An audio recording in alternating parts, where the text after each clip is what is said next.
Welcome to Pocatello, Idaho, the ICCU Dome. Holt Arena, oldest enclosed stadium on a college campus in the U.S. Big Sky football. The number 4 Montana Grizzlies take on the Idaho State Bengals.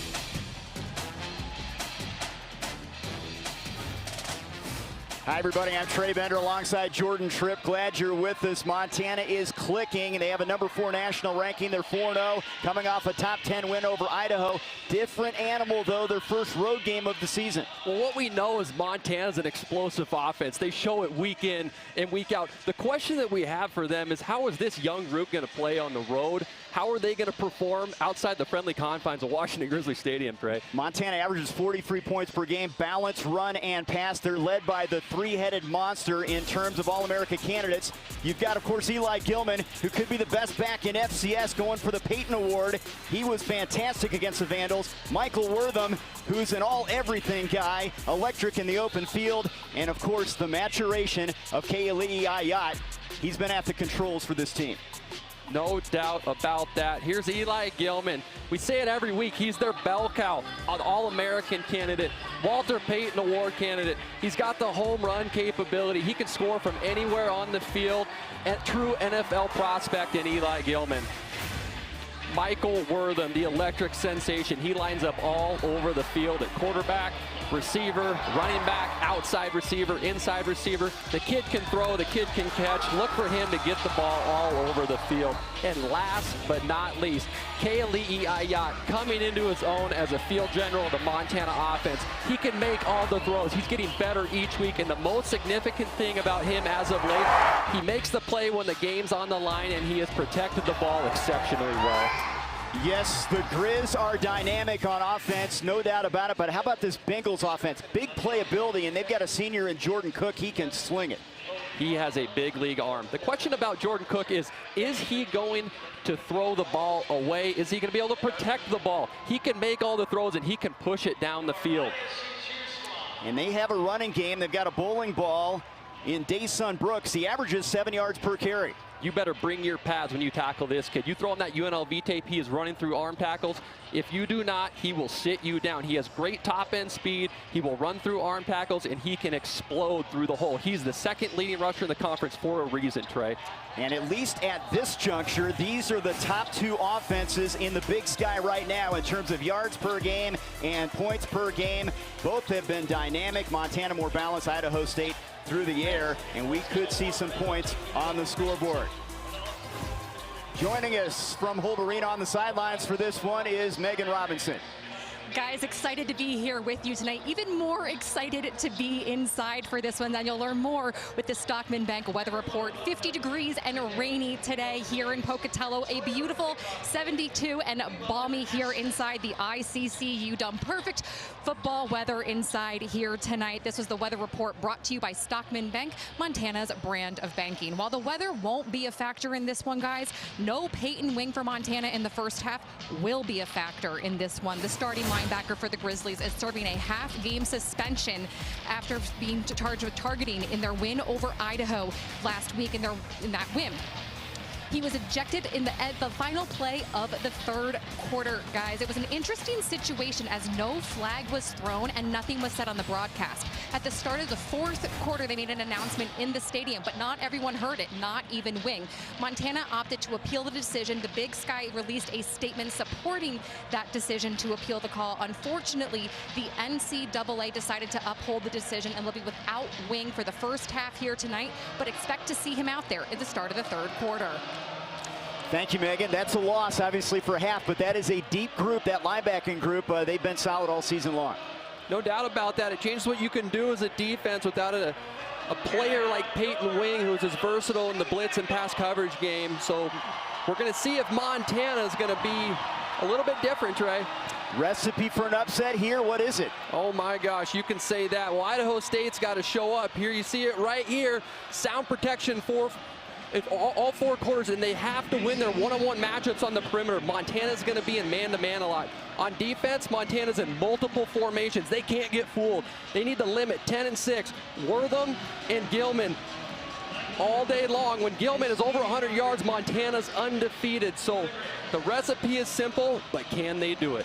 You're looking at Mason Lindbergh. This is an excellent special teams group.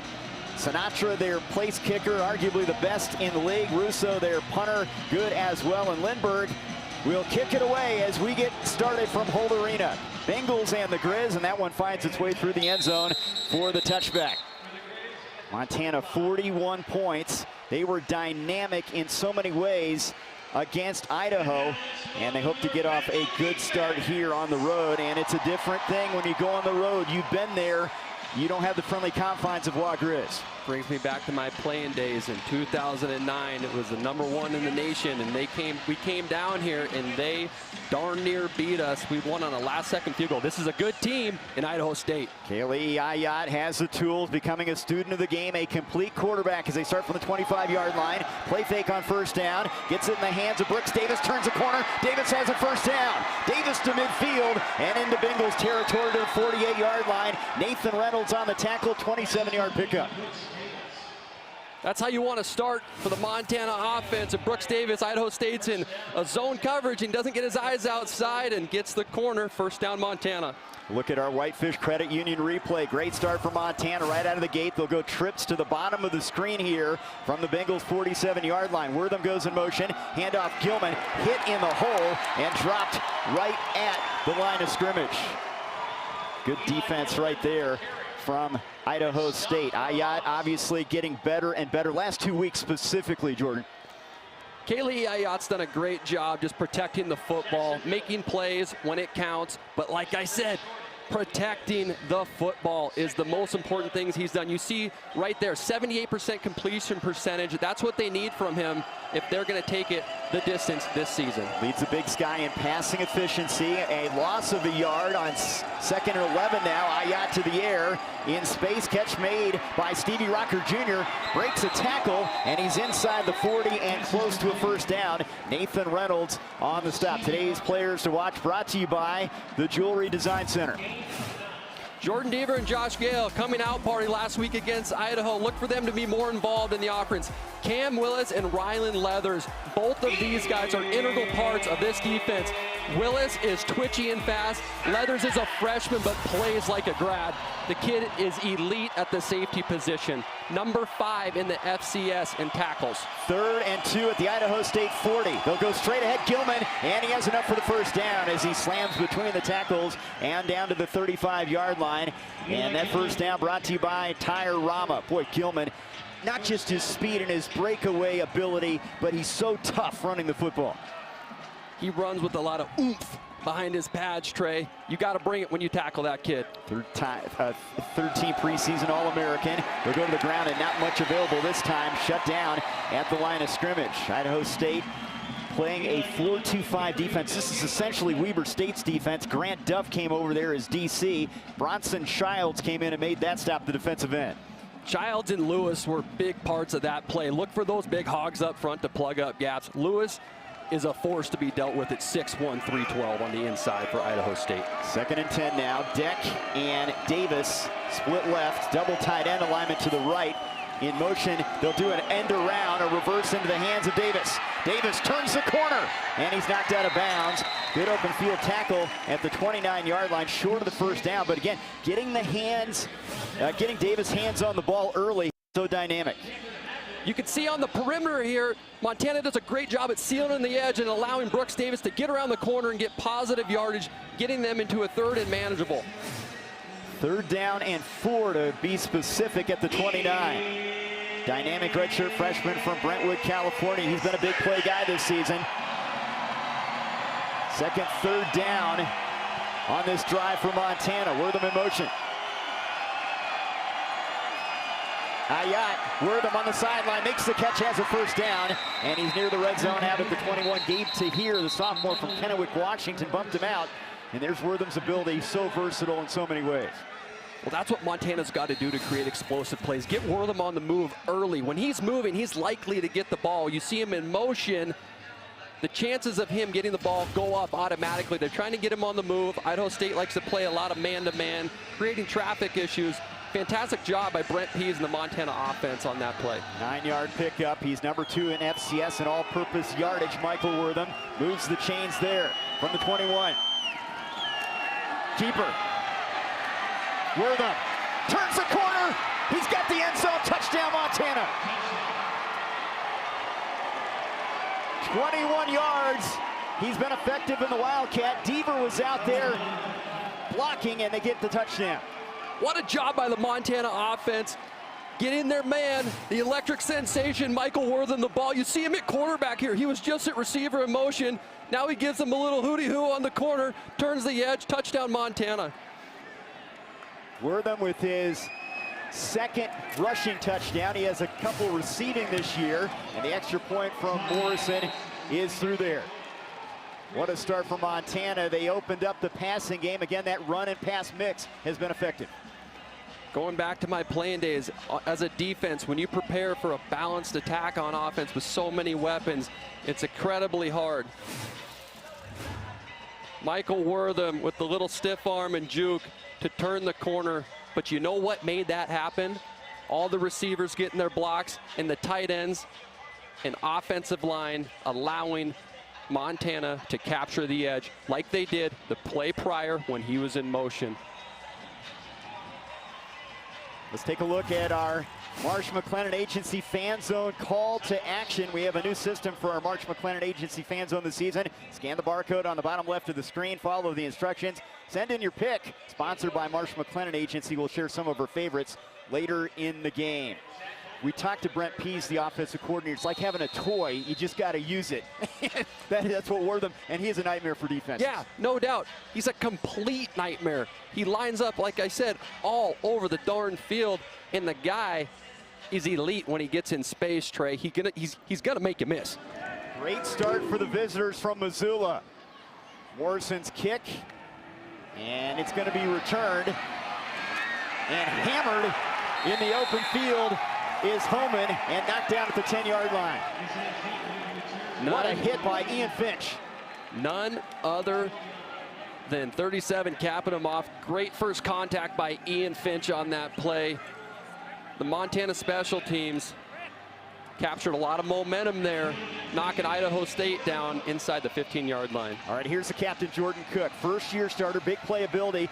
You think he has the strongest arm in the conference? There's no question. You watch him throw the ball in warm-ups, and he can throw a 50-yard pass on a frozen rope, throwing it to his buddies. Watch him get the ball to these elite receivers on the perimeter. He threw it 50 times for 380 yards in a close loss at UNLV in their opener. He'll start this series from the 12-yard line. Cook to the air, to the sidelines, and a diving catch is made over there as Zion Nunnally, the receiver. Prince Ford on the tackle. Keon Loud did not make the trip at that corner position. That's the question mark for Montana today, is who's going to step up in the spot of Keon Loud, and Idaho State knows it. They are testing him often and early with Nunnally.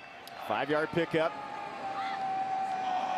Single back, they'll show a lot of that. They'll go empty set back there as Cook surveys the defense, fires downfield, and that is caught.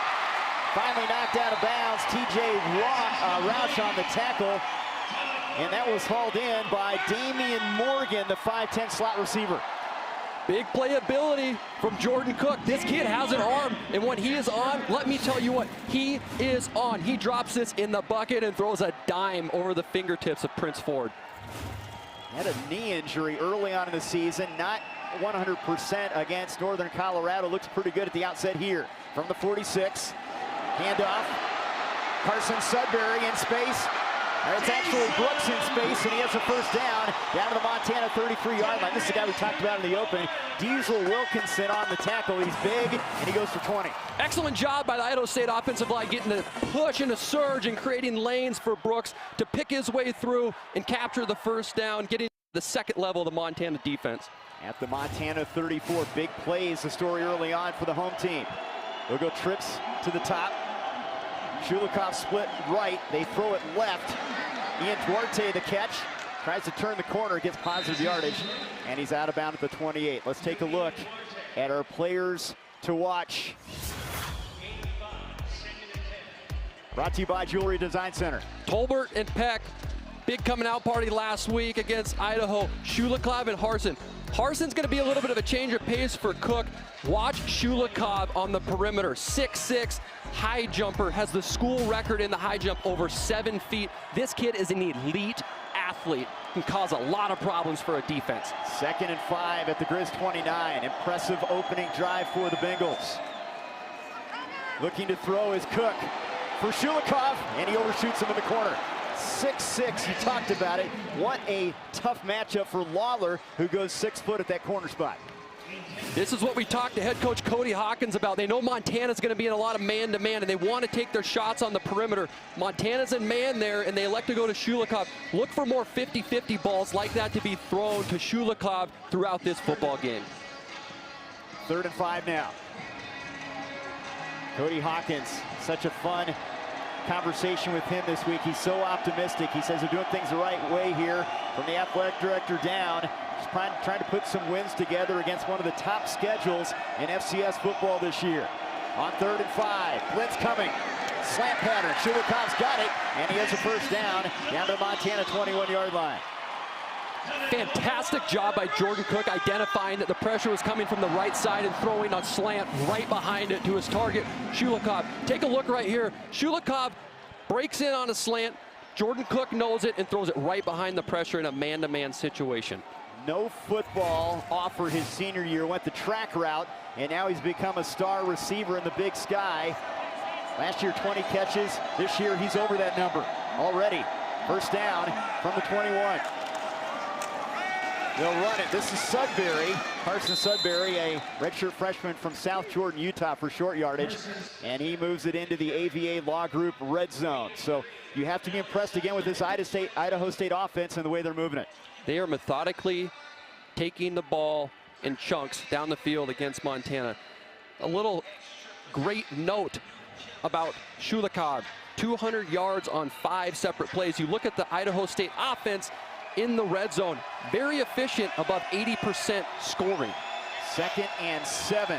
Duarte goes in motion. Cook, pressure coming, fires underneath, catch made, and that is a grab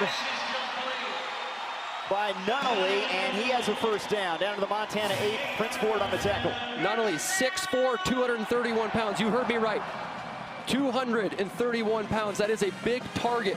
Once again, Cook identifies that Montana's in pressure and throws a slant route. That's called sight adjustment. They're understanding their leverage at the receivers, knowing that the middle of the field's open. Fantastic job again by Cook.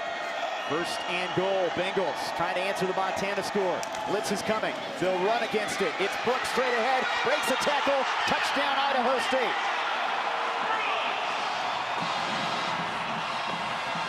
We got a ball game here, guys.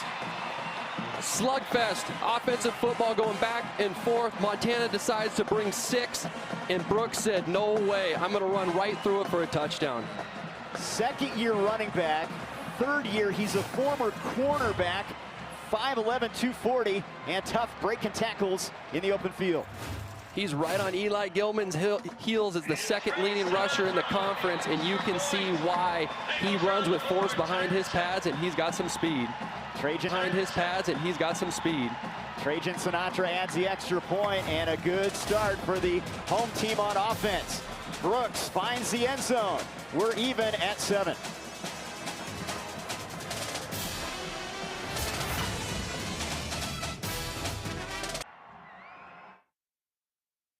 Tonight's game is sponsored by the University of Montana. Build your skills the Montana way. Town Pump. Pump it up. Stockman Bank. Montana's brand of banking. Your Montana Chevy dealers. And Montana State University. Mountains and Mines. The Grizz coming off retaining the Little Brown Stein, the win against Idaho. Great rivalry there. And that was an emotional, physical game. And they're trying to keep the momentum rolling with Bobby Houck here on the road. Different environment here in the Dome. That was a physical game last week. One of the oldest rivalries in college football since 1903. And now they come down to Idaho State in the Dome, in the arena. A different atmosphere. It's loud in here. A lot of echoing. Mason Limbrick's kick will be returned by Wortham, one of the tops in the country. Turns the corner, 25, and he's out of bounds near the 30-yard line.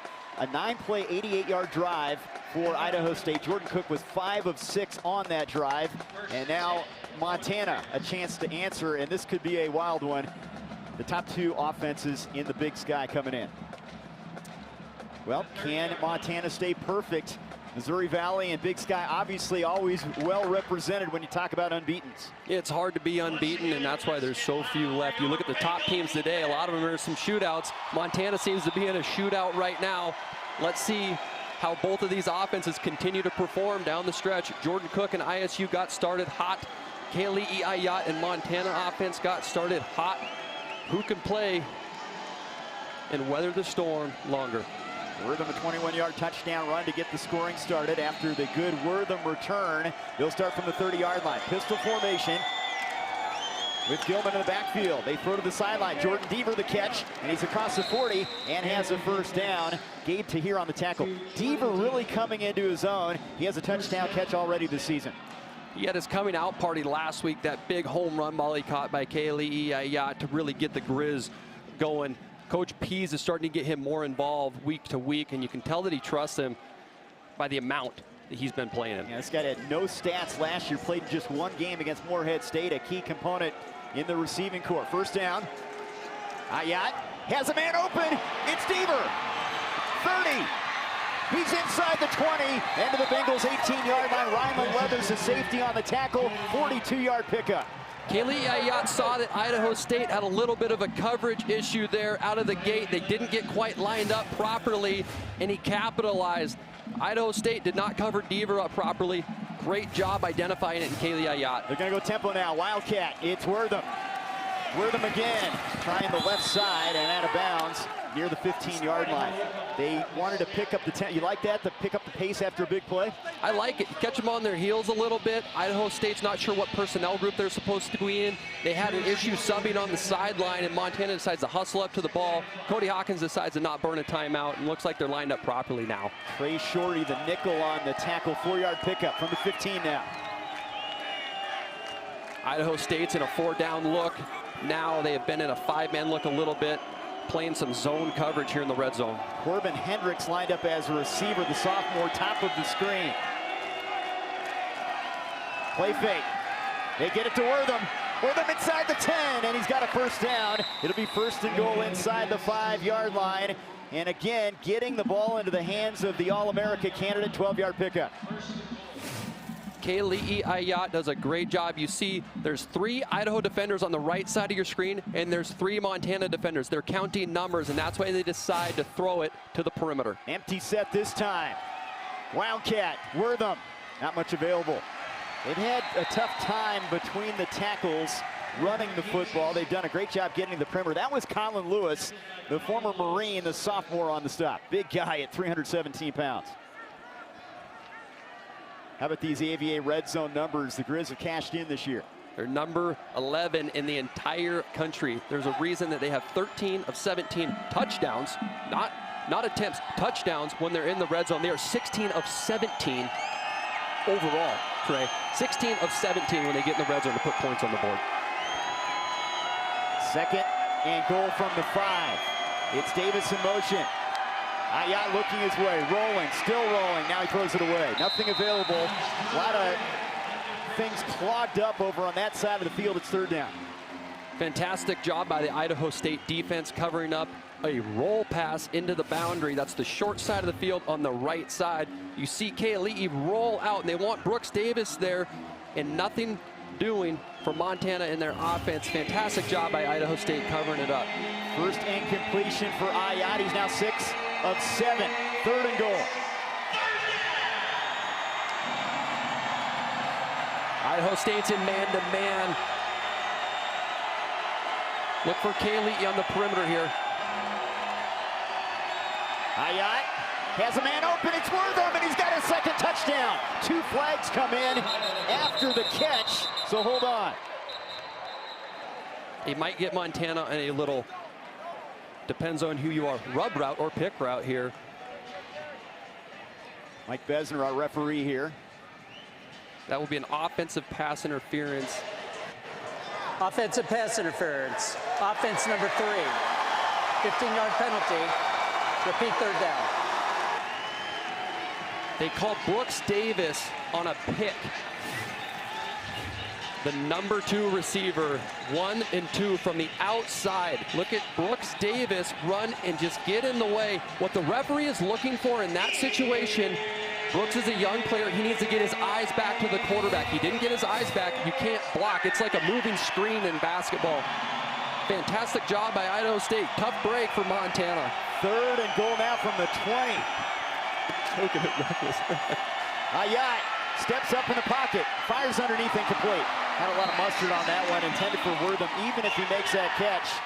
That was defended pretty well. Nathan Reynolds in the area, and they'll have to bring the kicking team out there. Idaho State bowed up when it counted.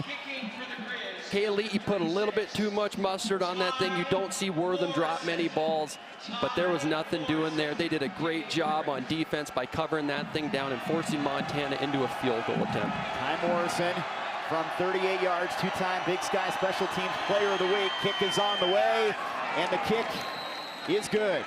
4 for 4 this season for the senior from Valencia, California. Montana, 2 drives and 2 scores. They lead early.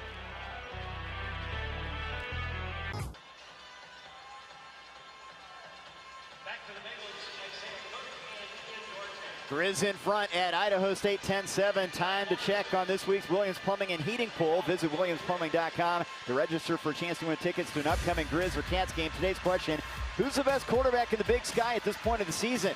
Haley Ayat, Ty Pennington, Jordan Cook, Justin Lamson, all good ones. And they've all had success this season in different ways. 2 drives, 2 scores for Montana, but Bobby Houck will probably tell you disappointing because they thought they had a touchdown. Anytime you get in the red zone, you have to expect to score on offense. Morrison's kick through the end zone, a touchback. The Bengals will have it. Time now for a message from the Jewelry Design Center. More choices. We are Jewelry Design Center, and we want to be your jeweler for life.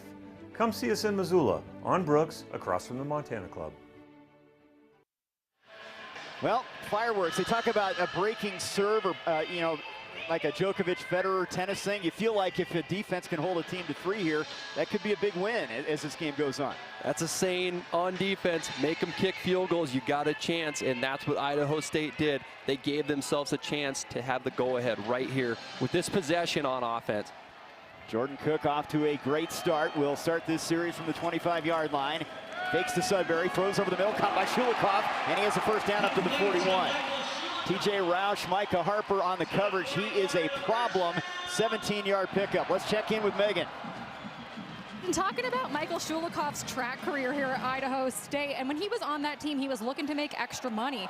He asked his coach about jobs, and she said, you can make $20 an hour shagging balls at volleyball matches. That's how he met his now wife, Maline, who is an opposite hitter for the Bengals. Their first date, a trip to Walmart because Shulikov needed groceries. It worked out for him, and the couple got married this summer. Awesome stuff. Not only the catch there for 4 yards, he is a first-generation American Russian parents. Team captain, and that shows a lot for a guy that hasn't played a lot of football. Special player. I mean, you high point it at that size. He's a tough defend for anybody. I don't know how you cover the kid. He high jumps 7 feet and he's 6'6". The catch radius on this guy is absurd. I don't know what you do. Maybe do a little punt vice or something like that, huh, Trey? You would know. You've seen a lot of snaps. 2nd and 6. Cook to the sideline. Shulikov couldn't come up with that one, and here comes in a late flag. Coverage over there by Kenzel Lawler, but some contact. I don't know what you do there. That's a big target and a big kid. You got to climb a tall ladder there to go get that one. Pass interference, defense number 8. The ball will be placed at the spot of the foul. Automatic first down. Right, Lawler is physical. He has great speed, but he's given away 6 inches here. Shulikov just is a big target. There's nothing you can do. There's a little bit of a method to the madness for Cody Hawkins in this offense. They throw that with a 50-50 chance and also a chance for a penalty and 15 yards for the offense with a pass interference. Bengals on the move again at the Grizzlies' 43-yard line. Handoff Brooks, and nothing doing. That time, Jake Mason got in there, the sophomore end from Ferndale, Washington, and he loses a yard. Montana defensive line does a fantastic job of cutting the front up. That means exchanging spots, taking away gaps, and taking away those running lanes that Idaho State hit them on in that first series of the football game. Kellen Dietrich, also a factor, the senior from Haber, Montana, one of their leaders, vocal guy on that defensive line. 2nd down and 11 now.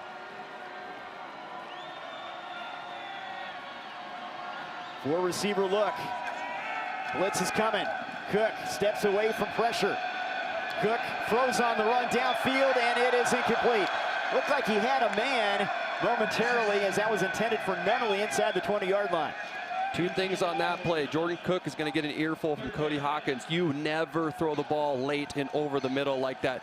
What forced him to do that, though, was the Montana defense and dropping zone coverage in the middle of the field. The first series, there were 3 completions inside the hashes because they brought 6.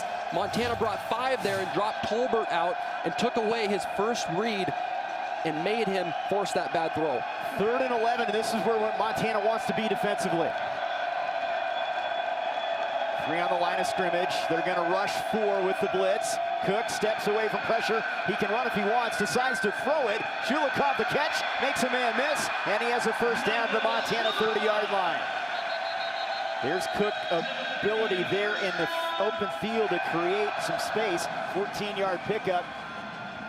Brady Beaner on the tackle.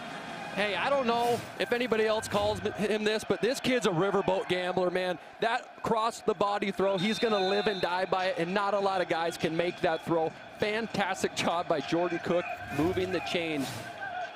8 of 10, 91 yards. Led him on a touchdown drive and trying to grab the lead here, late stages first quarter.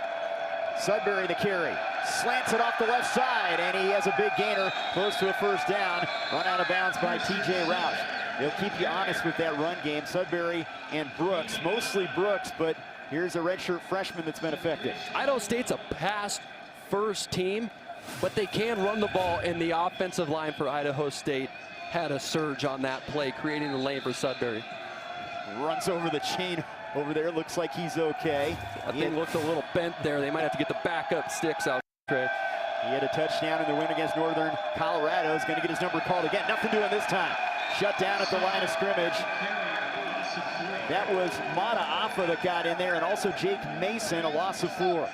Good to see Mata Affa out there. Good vertical penetration and cutting the run off. At the bottom of your screen here, he just wins off the edge, and Diesel Wilkinson pulls the run up from the corner.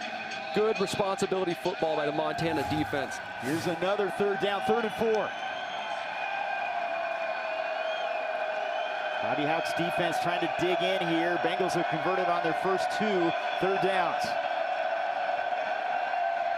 Cook sliding his protection to the left there. He sees pressure from Montana. Has time in the pocket. Now under pressure, and he just throws it away. Had some time. Good coverage defensively from Montana. It's 4th down. They fooled me up here. They were walking up, showing pressure, and then they bailed out and forced Jordan Cook to hold the ball and throw it away. Not what you want to see for Idaho State, but what you want to see for Jordan Cook, and not throwing a pick in the red zone and giving this great kicker a chance to put points on the board. And that kicker is Trajan Sinatra, who is 9 of 9, 3-time Big Sky Special Teams Player of the Week.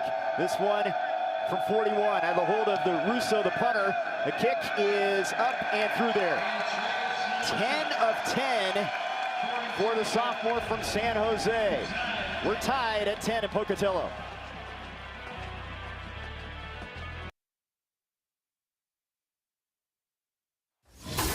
Montana has won the last 15 in this series, but there have been some close calls. Let's flash back. This is a game in Pocatello a couple years ago that came down to the wire as they had to hang on late and pull out a 28-20 victory.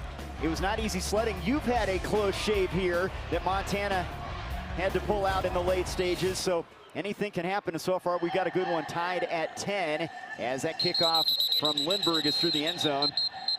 And the Grizz will start after the touchback. Bobby Houck knows that it's a different environment here. You don't get the home crowd behind you, but I think anybody is wary of how dynamic and explosive this offense is. The Idaho State offense can generate big plays and create explosives with the athletes that they have on the perimeter. Yes, Montana leads the series. Yes, Montana has a long-standing winning streak. Idaho State always gives Montana fits down here in the Dome. From the 25-yard line. Handoff straight ahead. They haven't been able to get a lot between the tackles, and that is shut down at the line of scrimmage as Gilman finding tough sledding a yard, and that's about it. And that'll be the final play of this first quarter. We thought we'd see fireworks, and we have seen them.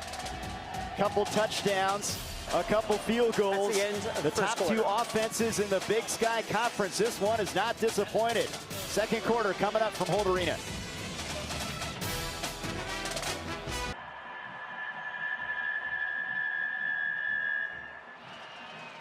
Plenty of offense through one quarter of play here at Holt Arena in Pocatello.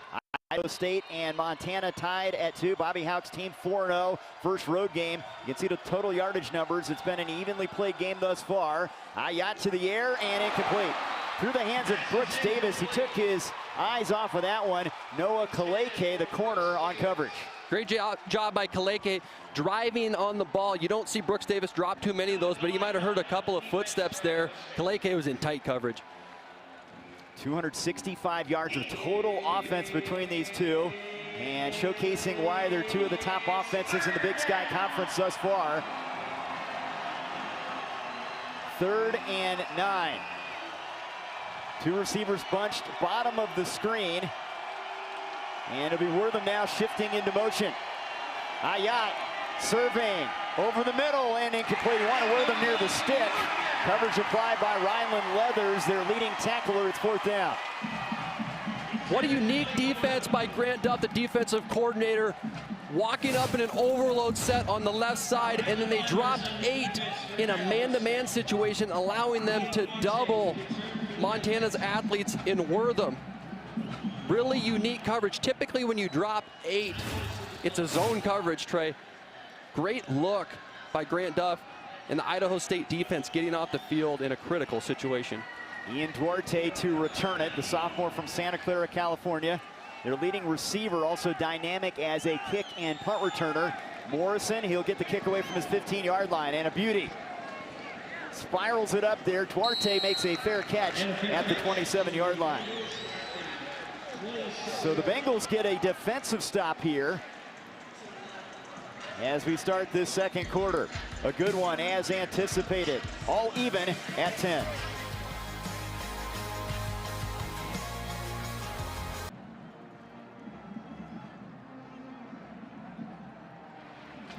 Fourth-ranked Montana locked up in a good one with Idaho State tied at 10, early stages second quarter.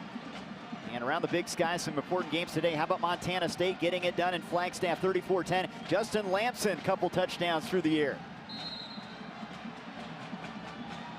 Deontay Gentry now entered a cornerback spot for the Grizz as Idaho State starts this series from the 28.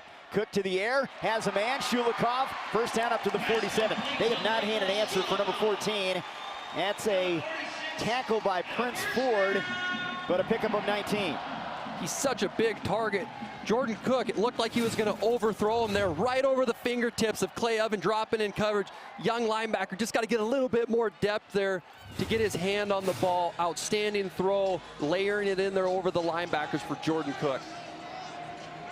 Number 1 on the team in receiving yardage and touchdown catches with 3 this year. Cook over the middle, Nunnally has it, and he has a first down to the 41-yard line. Cade Boyd, the free safety on the tackle, and right now, the two big receivers are having a big first half. Take a look in the middle of your screen on the in-breaking route. Jordan Cook just does a sweet little sidearm flip in there to complete the pass at the second level. Idaho State is marching on down the field. 13-yard pickup. Shulikov and Nunnally each with 4 catches now at the Grizz 41-yard line. They throw a receiver screen incomplete, intended for Brooks. And that was Clay Oven in the vicinity. And one of the few times they've been unsuccessful when they go to the air. They've been successful across the middle of the field where typically teams have gotten into trouble against Montana because they have so many people rushing and dropping. You can't get a feel for who's going to be in the center of the field. It's a dangerous place to be for a quarterback, but Man, Jordan Cook, I'm calling him it, Trey. The riverboat gambler, pulling the trigger, making it happen for Idaho State here early in this game. Coach Hawkins mentioned in Northern Colorado he operated well, didn't execute well, missed some open receivers. He's been on tonight on second down.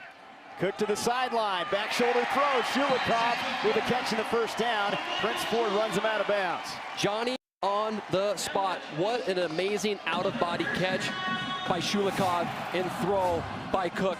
Take a look at him, just put it on him, out of his body at the sideline. That is his ball or no ball. 14-yard pickup, now they'll run it. It's Brooks. Brooks inside the 20 and close to a first down inside the 18-yard line. Solomon Tuliaupupu on the tackle. Bengals getting what they want now in the run game off of that pass. They're cooking.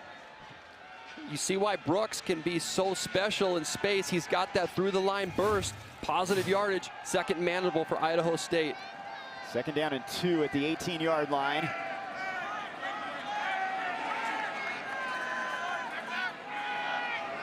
Trips to the bottom of the screen. They'll run it with Sudbury. He has a first down, and Sudbury's down to the Montana 12-yard line. Clay Oven on the tackle. Well, they've got Montana on their heels right now. They got Montana spread out horizontally. Also on the interior, they're forcing the defense to cover these receivers on the perimeter, creating running lanes inside for the running backs of Idaho State. ISU in the AVA red zone, and they throw it to the sideline. Raiden Brown with the catch. He sees his first ball, the sophomore from Long Beach, down to the 8-yard line. Cade Cutler on the tackle. Second down from there. Cody Hawkins loves those slot receivers. He's got a whole mess of them. You look at them in warm-ups, you go, who's this kid? Who's this kid? And they're all catching the ball. They're all quick. They're all great in space. But you know what, Trey? They all have an extremely high football IQ, running option routes based off of the leverage of the defense. 2nd and 6 from the 8-yard line. Looking for the lead. Cook underneath. Shulikov the catch. Makes a man miss. And he's upended finally at the 2-yard line. Cade Boyd the tackle. It'll set up a third down and looks like about a yard to go as they mark the football. Mike Shulikov, the problem. This kid is unbelievable with the ball in his hands. And they're going to go up tempo with Sudbury, and he's in for the touchdown.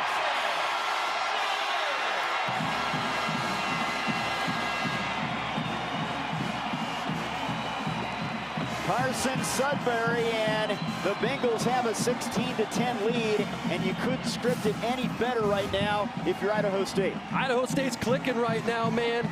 They're getting a push up front. They got Montana on their heels, out of position, and now they got the lead, 17-10 against the number 4 team in the country.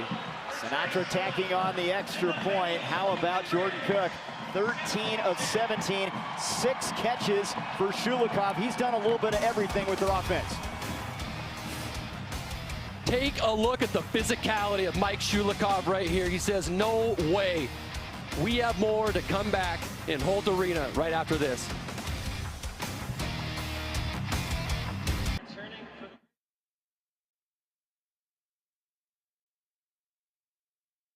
Tonight's game is sponsored by the University of Montana.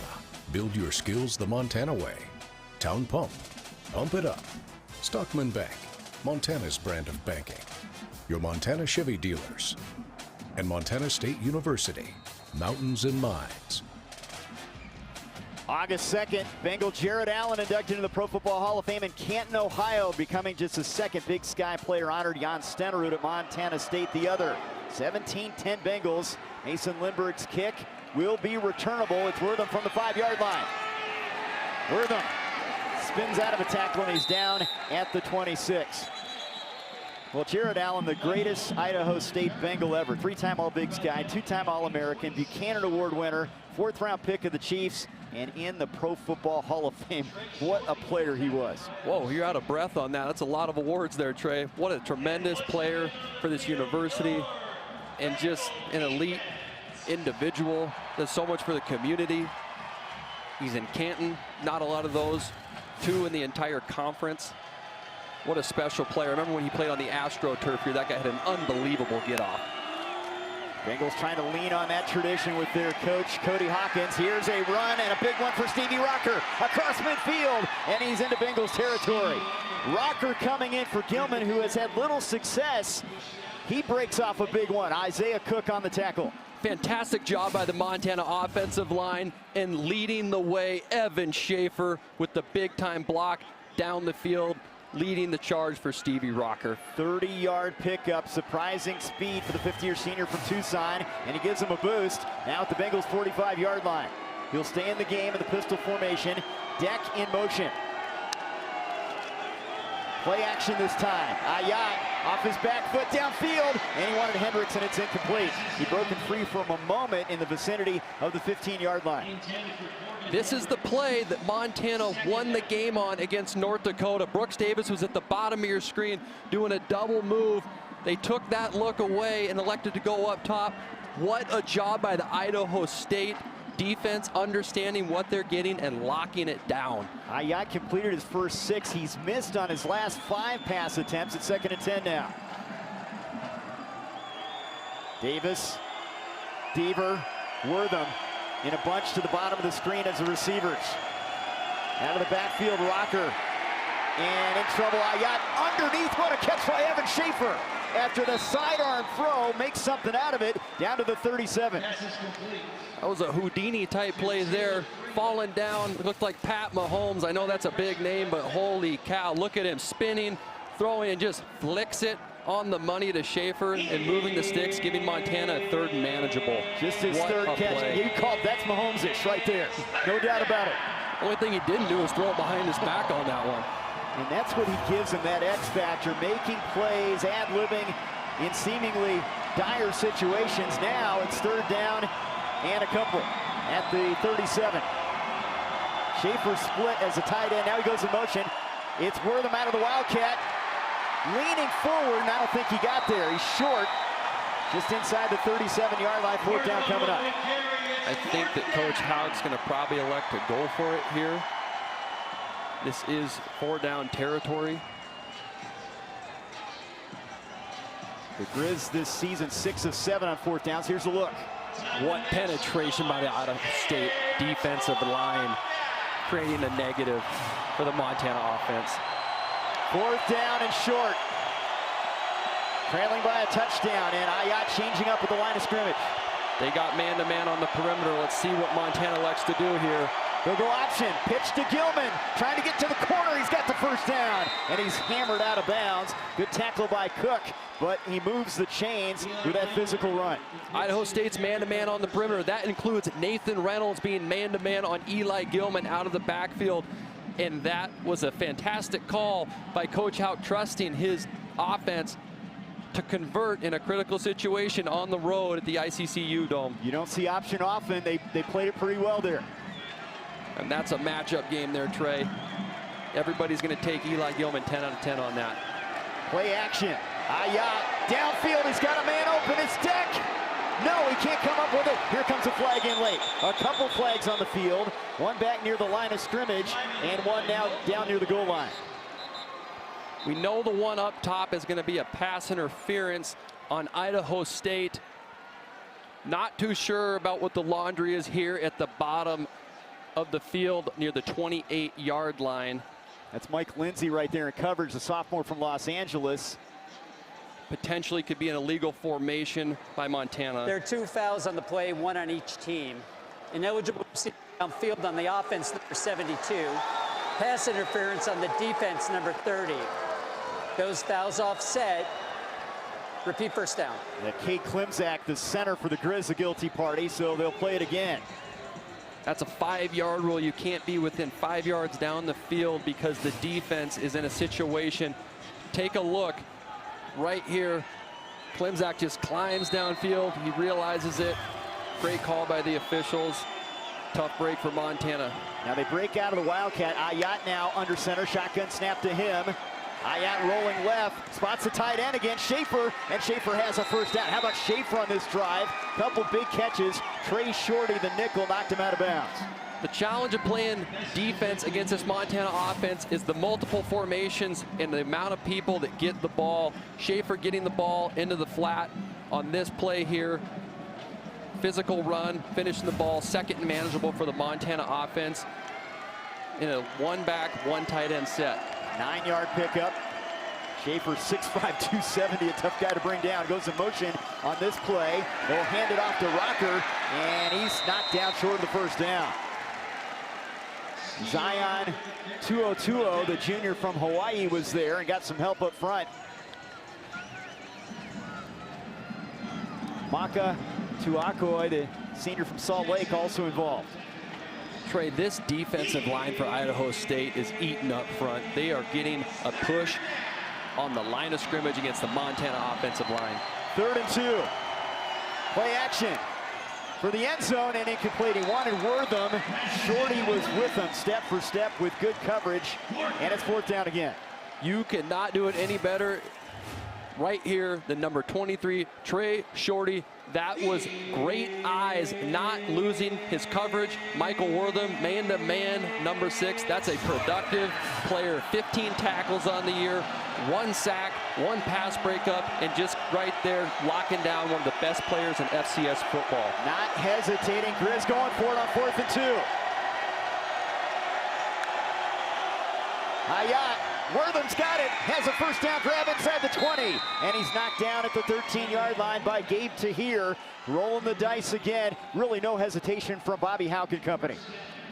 I have been in that situation on defense, and there's nothing that you can do when you have a player like Michael Wortham on the move. Megan, let's check in with you on the sideline. Yeah, guys, Michael Wortham, who just had that last reception. On the broadcast last week, they were calling him a Swiss Army knife. I asked offensive coordinator Brent Pease about it. He said, I don't know why. He's from Sacramento. Swiss Army knife doesn't exactly fit. Although in all seriousness, he said he gives you a lot of options on how you can play chess. Good runner, can play quarterback. It's fun when you get little toys and you get to play with them. Yeah, absolutely, Megan. Here's a guy that was a high school quarterback. He completed 67% of his passes as a quarterback. Talk about a jack of all trades. And what a weapon to have. We haven't seen it yet. He can throw the ball. He's efficient throwing the ball. He's a good athlete. He's all over the field, but he can play quarterback, not just run from the quarterback position. 200 yards of offense for Montana, trying to cash in here and even this one up on this drive. 2nd and 11. Hayat over the middle, incomplete. Wanted Josh Gale, the tight end. That was in traffic for the UC Davis transfer. It's 3rd down. Janari Boone on the coverage. Kaylee Ayat put it Johnny on the spot. Gale's just got to haul that one in. Something that we haven't talked about enough, though. Coach Duff was talking about the importance of containing Eli Gilman. They haven't done it against Wortham, but they've checked that box against Gilman, making Montana more one-dimensional than they would like to be. 2 tight ends, right side of the formation in Gale and Schaefer. Wortham will loop in motion behind the backfield. Ayat will throw to Wortham. That's a lateral. He has a chance to throw it. He's got a man. Touchdown. Gale. And the former high school quarterback on cue. It's 17-16. What a play design by Brent Pease, getting his man, Michael Wortham, the ball, not to run, but to pass. 1-for-1, touchdown, sets his feet, flicks the ball to Gale. And now they are spread out in their extra point formation here. And they're going to go for 2. They snap it to Davis, and he's got the 2-pointer, and Montana's in front. A lot of fireworks here at the ICCU Dome. Spread, swinging gate, touchdown by Wortham. This kid does look like a quarterback. Watch him set his feet right here. Gale the catch. They get the 2-point run from Davis. Montana back in front.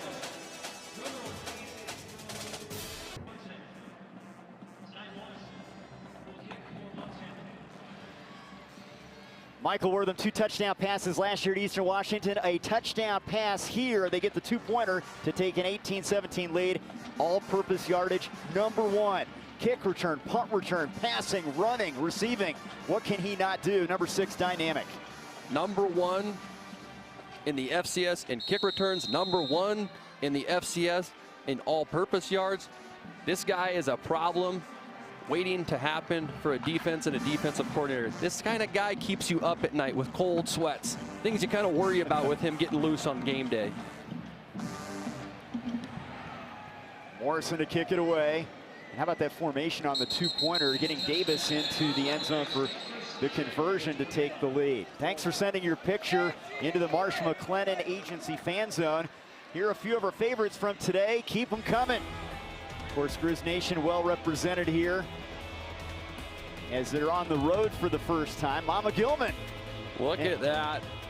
Everybody always having a good time. Everybody here in the ICCU Dome having a good time. Great turnout today. Good turnout on the Marsh McLennan Agency fan zone. Keep them coming, guys.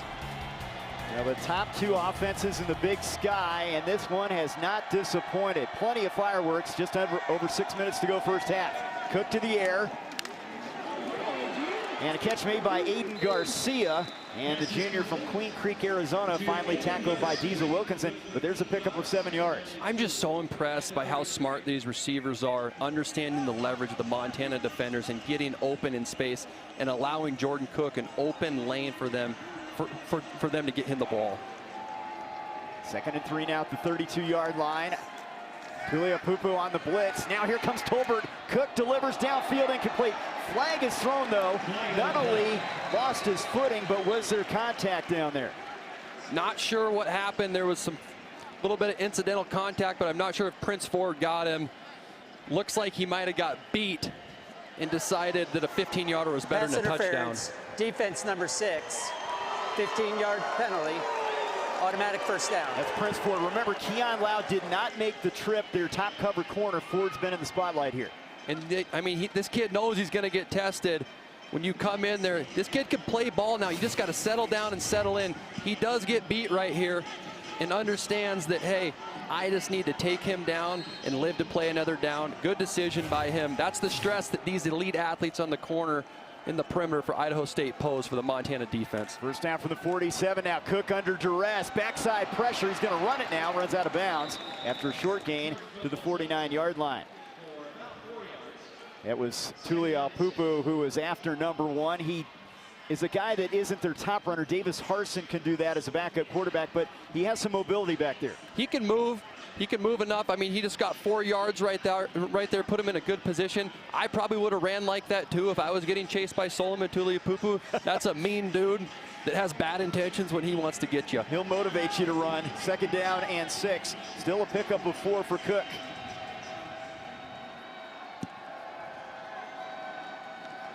Solo is coming on the blitz.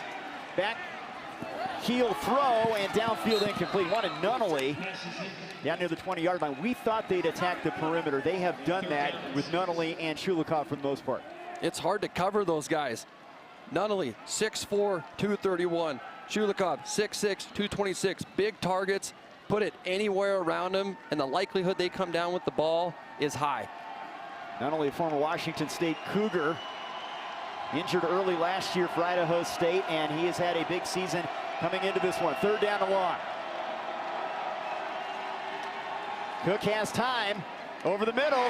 Catch made. First down, Julian Mason. Down to the Montana 29-yard line. Caleb Otluski on the tackle. Juice, a junior from Salinas, California. 7th catch of the year.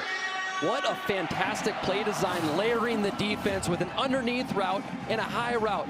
The linebackers take the bait up front. Cook just drops it in the bucket right over the top and moves the chains once again for this Idaho State offense. Boy, this 4-receiver offense has been really tough to handle. Montana has not had answers as we near the 4-minute mark.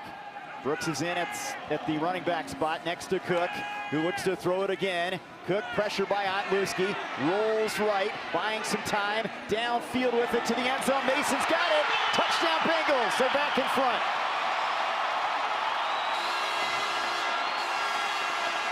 That was a strike by Jordan Cook. It looked like he was throwing a 15-yard pass, but here's some news for you. That was 45 yards on a frozen rope in the middle of the end zone. Watch Cook's release here. He just flicks the ball and puts it right on the money. Makes it look so easy. This kid is on fire today. Strongest arm in the conference. Sinatra tacks on the extra point, and it's 24-18 Idaho State. Well, you want fireworks, you've got it. It's still late second quarter, but this could develop into a Big Sky classic the way these offenses are moving the football. Yeah, no doubt this is turning into a classic. Teams are just going blow to blow, back and forth, slugging it out. That was a big league throw by Jordan Cook. Again, the question is, can he continue to protect the ball? This is exactly what he did against UNLV, and he sustained it longer today. He is throwing strikes. He's going through his progressions. This is what he's capable of, and now he's able to get the ball to his talent at receiver, and he is money today. 16 of 21 through the air, 201 yards, and that touchdown pass to Mason, who hauls in his first touchdown catch this season. Mason had 3 catches against UNLV in their opener, and we talked about the top 2 offenses. They do it in different ways.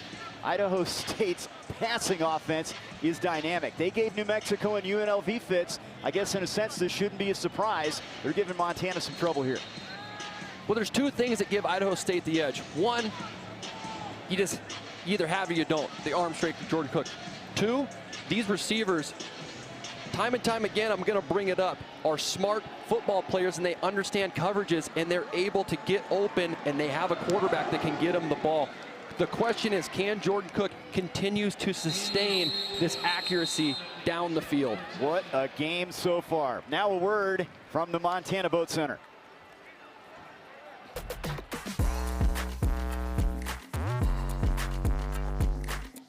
Make your dreams a reality at Montana Boat Center.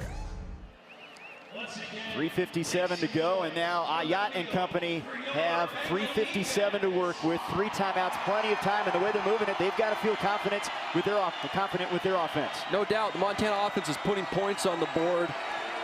Very one-dimensional, though, Trey. The limited running game. They'll run it with Gilman here, who really has been bottled up. Boy, Grant Duff and that defensive group, they have had a target on number 10, and they have stuffed him. They are eating up front. That defensive line is getting after it. We got Gale down here. Hopefully he's okay. Hate to see somebody go down like that. Josh Gale, who's been a big play go-to guy at tight end, had a big 4th down catch against North Dakota that put him in position to win that one. Take a look at the right side of your screen here. Gale gets rolled up on from behind on his ankle there. Just hope he's all right. Those guys up front in the trenches, man, I tell you, I've been there, and that's not a fun place to be when there's bodies rolling around. Bobby Houck's team without Keon Lau, their top cover corner. They lost Blake Bohannon to injury. He didn't play against Idaho, not with the receiver core, and now it's like they're holding that right arm of Josh Gale here. Yeah, walking off under his own power. You hope everything results back okay. He's such an integral part of this Montana offense. Great in the passing game, great in the throwing game, and just a very upstanding, good young man. All right, 4 lead changes so far. 3:45 to go, 2nd and 10 for Kaylee Ayat from the 25-yard line. Looking to throw it. Pressure on him. Downfield with it, and incomplete. Trying to get Davis on the fly down the sideline. Kaleke on the coverage. Just a little bit too much on that one for Brooks Davis to run underneath it. Good throw. Just not quite fast enough to get there for Brooks. Idaho State shuttling a lot of players in defensively as we look at the quarterback numbers. Cook, big play guy, we knew it, he's delivered. Cook's having the best game of his career today, and that's what they're going to have to beat Montana and make this a game. 172 passer rating, only 5 incompletions, some of which have just been throwaways. He has been on target nearly every time he's had the ball in his hands. On 3rd and 10, Ayat is in trouble. Flag is thrown as he throws it incomplete, intended for Gilman. The flag on the other side of the field.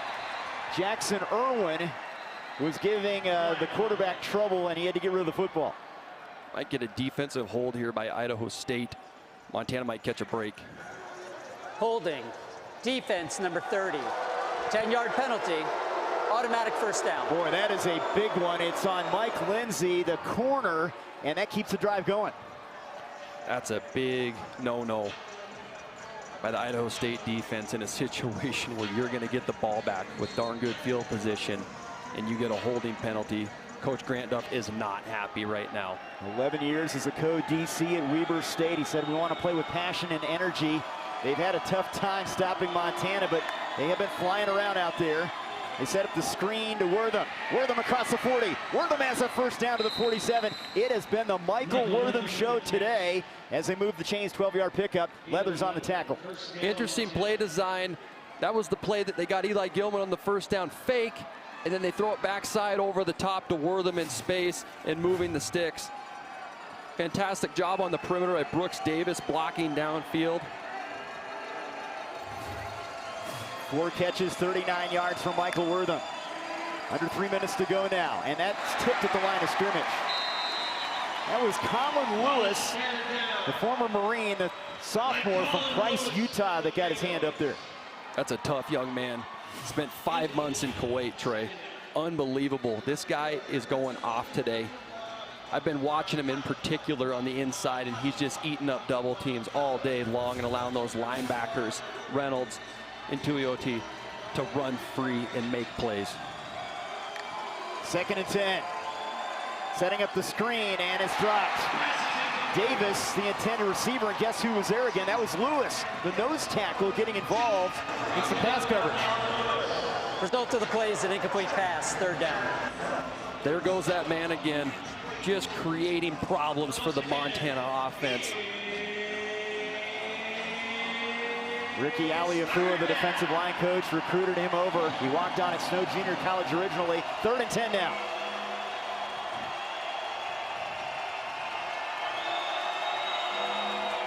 Titus Rohr is in as a tight end in the slot on the right side of the formation. Pressure coming. Ayette's in trouble, and he goes down at the 40. First sack of the game for either team, and that was Cam Willis. Taylor Tuioti, the linebacker, also involved. They'll have to punt it away. Loss of 6. Grant Duff's word for Cam Willis was twitchy. This kid can flat get with it. He's a defensive end at 6 feet tall, only 218 pounds, but man, can he run. A highly productive player. 2.5, now 3.5 sacks on the season. Watch him moving around in blitz packages. That guy causes issues for the offensive line of Montana. Morrison standing at his 25, gets the punt away at the 30, a good one. It'll be Ian Duarte fielding at the 16-yard line on the fair catch, and the Bengals get the football back.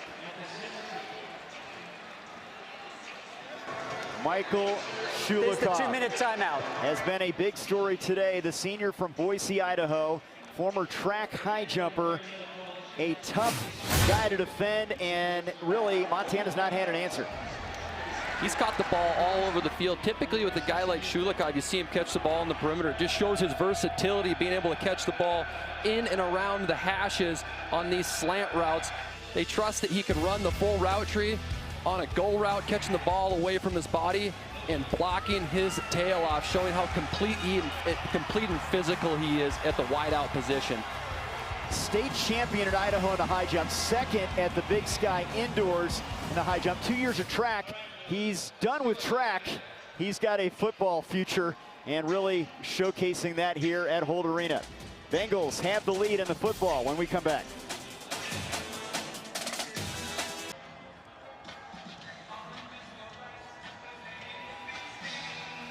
Jordan Cook, the senior, has had a monster game. His team in front by 6. Just under 2 minutes to go. 3 timeouts to work with for Idaho State as they start this series from the 17 after the punt. Handoff to Brooks, trying to get to the outside, and he is swarmed on and downed after a loss back to the 14-yard line. Not much success running to the perimeter that time.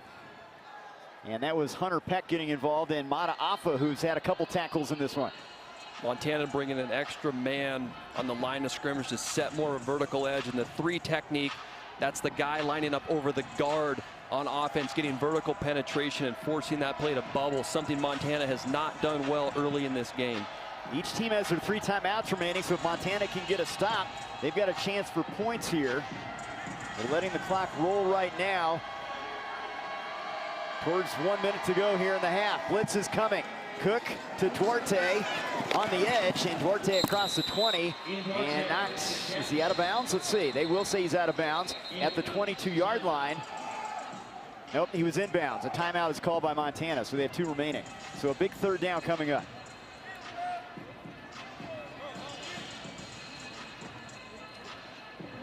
Now, Coach Houck and company have had a tough time stopping Idaho State, but after all that, if they get a stop here, they've got a chance to get some points before the break. And that's the thought behind it, calling a timeout with 1:06 left, being 3rd and 5. If they get a win here, you call another timeout and you have some time left to go and try to get a score before half.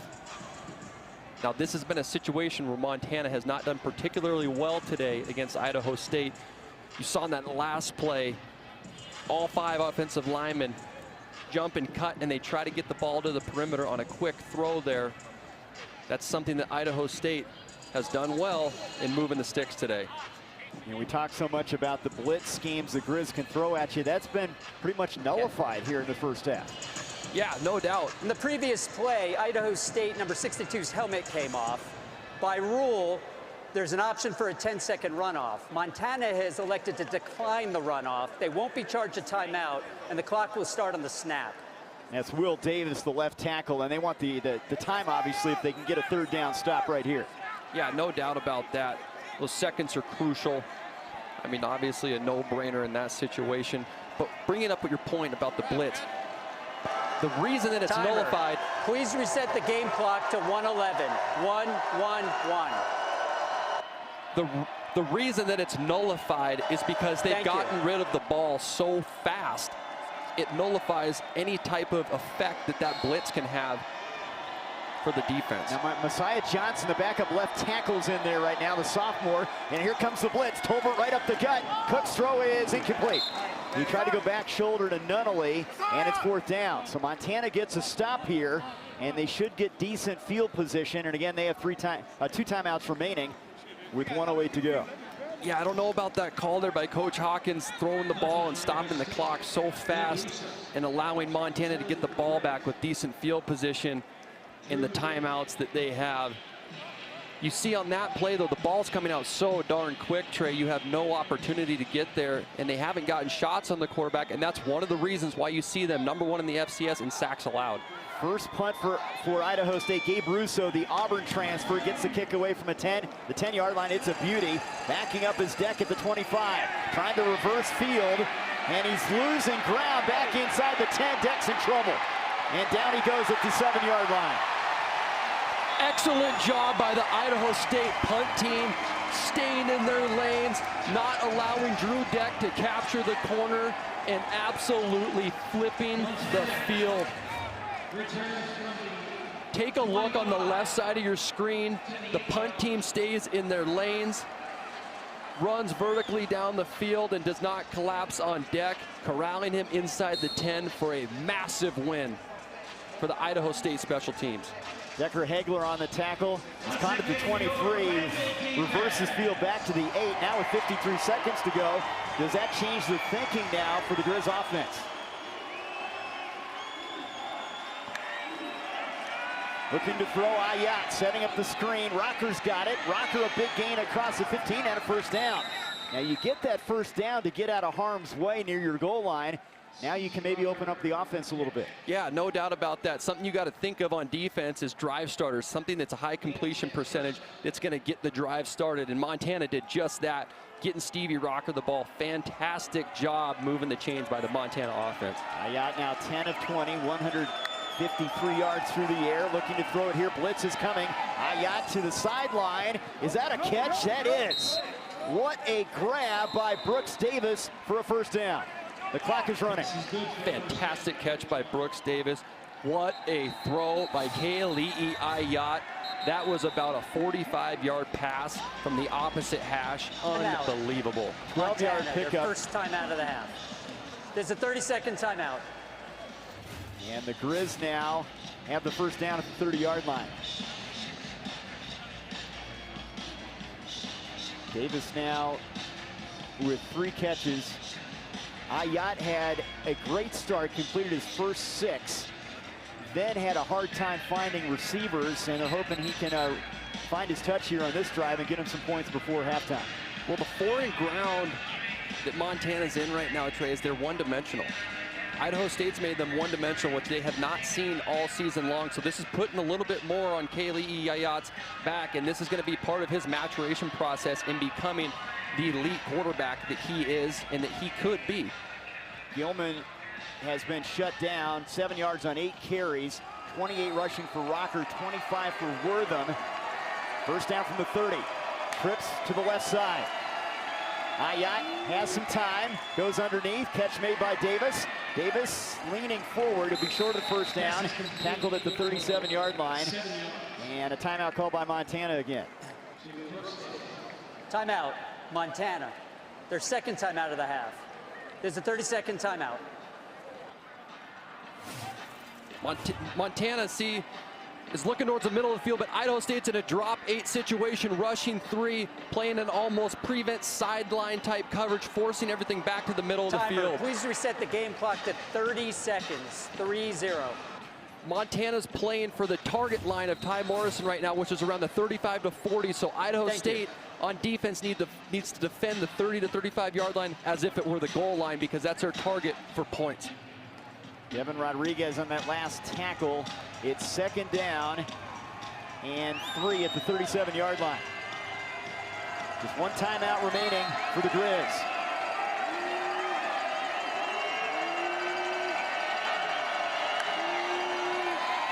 Kali'i underneath. Wortham has the catch in the first down. Wortham breaks free, look out! Wortham to the 40! And he's run out of bounds at the 33-yard line. Where would they be without Michael Wortham in this first half? Ryland Leathers chases him out. That young man is so dangerous with the ball in his hands. Fantastic job by Kali'i Ayat putting it away from harm and dotting up Michael Wortham. An excellent decision by Michael Wortham getting out of bounds. Please reset the game clock to 23 seconds. 23. 31-yard pickup for the All-America candidate. Getting close to Morrison range. They're probably in it right now. Please reset the game clock to 23 seconds. 2-3. And now the question for the Grizz, when do you use the timeout? You've still got some options available for your offense here. No doubt, Trey. 16 seconds about the cutoff. You can catch one in the middle of the field and spike it and get the field goal unit back out there to kick. Ayat underneath, catch by Rocker. That doesn't help. That'll chew up some clock. A short gain near the 30, and they're going to have to burn their last timeout right here. So now we're at that 17-second mark. 16's about the cutoff for the inside of the field, not going out of bounds, and a spike. And a spike for you to be able to get the field goal unit out onto the field and kick it in time.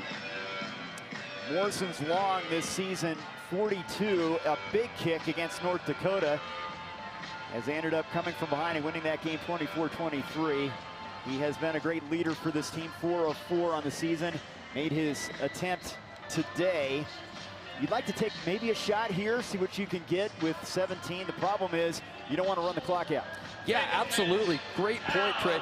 It's called O-zone. It's out of the zone or in the end zone. So right here, that's what Montana's looking at doing, because you're in a situation where if you catch the ball inbounds, you absolutely have to rush to the ball and spike it. Wortham and Deaver, bottom of the screen. Shotgun snap to Ayat, steps up. Ayat, he's going to run the football. He's going to have to get down. He does at the 23, and the clock is running. They can't stop the clock. It's at 6, it's at 5. Are they going to get the snap here? At 3, and they spike it with 1 second. Just enough time to get the kicking team out there.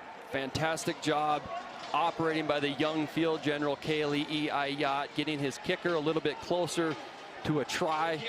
That's why that 16-second mark is so important. This is something that Montana practices every single day. Here they are. He's hit from 38. This one just over 40 yards, the attempt, and a timeout taken by the Bengals. Idaho State, their first time out of the half. This is a 30-second timeout. See the clock at the bottom left of your screen. Idaho State's taught to try to hold him down there Fantastic job by the Montana offense getting set and spiking the ball with a touch over 1 second left to give their kicker an opportunity for a field goal try here.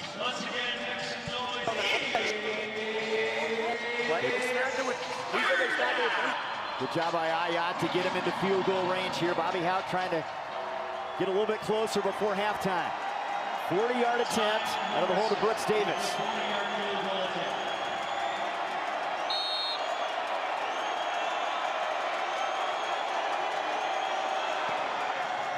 And the kick is no good. Off to the left. So some momentum for Idaho State. They take a 24-18 lead into halftime. Great effort from the Bengals offense, and they have a surprising lead here at the break. That's exactly what you want to do if you're Idaho State, putting up 24 points, being efficient on offense, and coming up with a massive stop at the end of the half on defense. 550 yards of total offense here in the first half. And Cody Hawkins and this Idaho State team has to be happy with their effort here after getting a victory in conference play on the road at Northern Colorado. Let's check in with Megan. Coach, huge stop there by your defense. What did you like on that drive? You know, just appreciate him being situationally aware. Anytime you can make them use their timeout there, I mean, that's like a 6-point tackle in bounds. Really good situational football by our defense. We just got to try to keep them in bounds, keep the clock running. They did that. Defensively, Grant Duff said if you're not going to get beat by Eli Gilman, you've held him in check. How do you maintain that in the second half? Great gap integrity and great discipline for our guys for all 4 quarters. That guy's the best running back in the country. We got to bottle him up. All right, thanks, Coach. Thank you. Thank you, Megan. What a half. 24-18. Idaho State in front of Montana here at Holt Arena. Plenty of offense. We expected that from the top 2 Big Sky offenses. So far, the home team, despite the heroics of Michael Wortham, is in front by 6. The Montana Chevy Dealers halftime report right after these messages.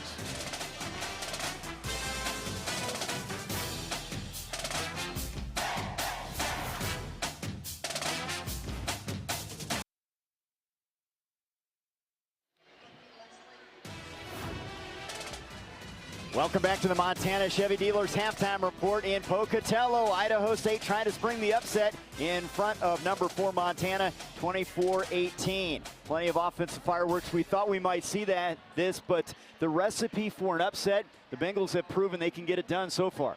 Bengals are nailing their keys to victory, but the big takeaway of this half, something that hasn't been done all year, Idaho State has made Montana one-dimensional and taken away the running game and Eli Gilman from the recipe. Peyton Award candidate, and they have really bottled him up. As we look at the numbers, plenty of offense, a lot of passing offense. That's really set the scene here. Fantastic passing game by both teams right here. Let's see who can keep it up down the stretch. Second half right around the corner from Holt Arena.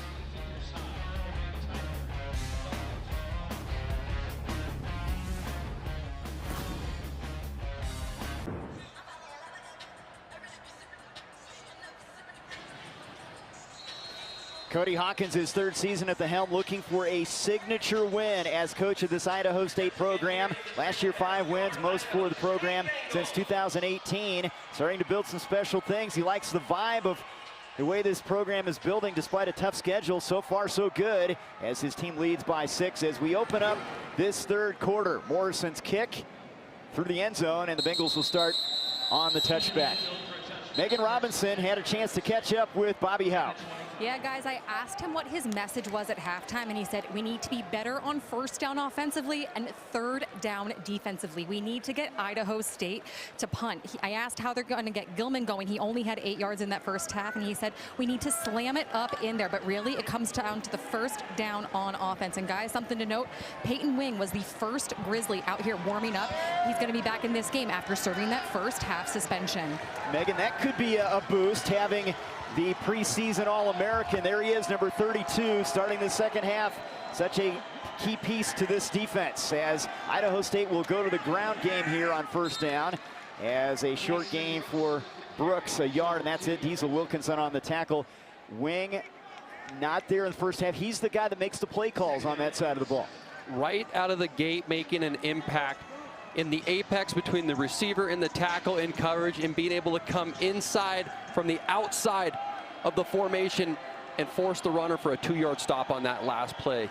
On 2nd and 8 from the 27, Cook to the air to the sideline, not only the catch, and he has a first down as he steps across the 35, and that will be good enough to move the chains. Just looks too easy for Jordan Cook to flick it out there. Easy pitch and catch to his big target, Nolney on the perimeter. Knows right where he's going. Pre-snap, Montana man-to-man. Like they're throwing pitch and catch and warm-up.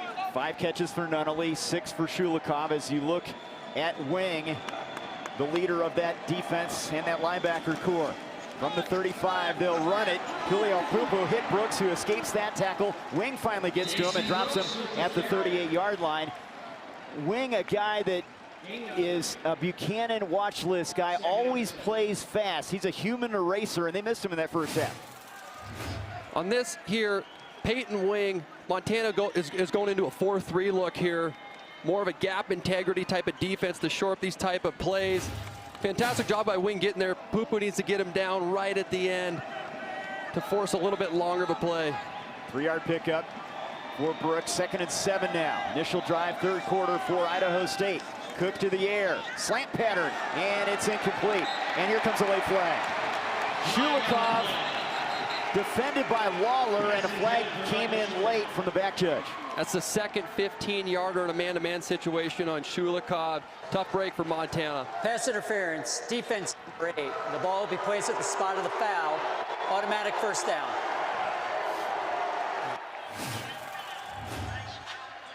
Shulikov's just such a weapon.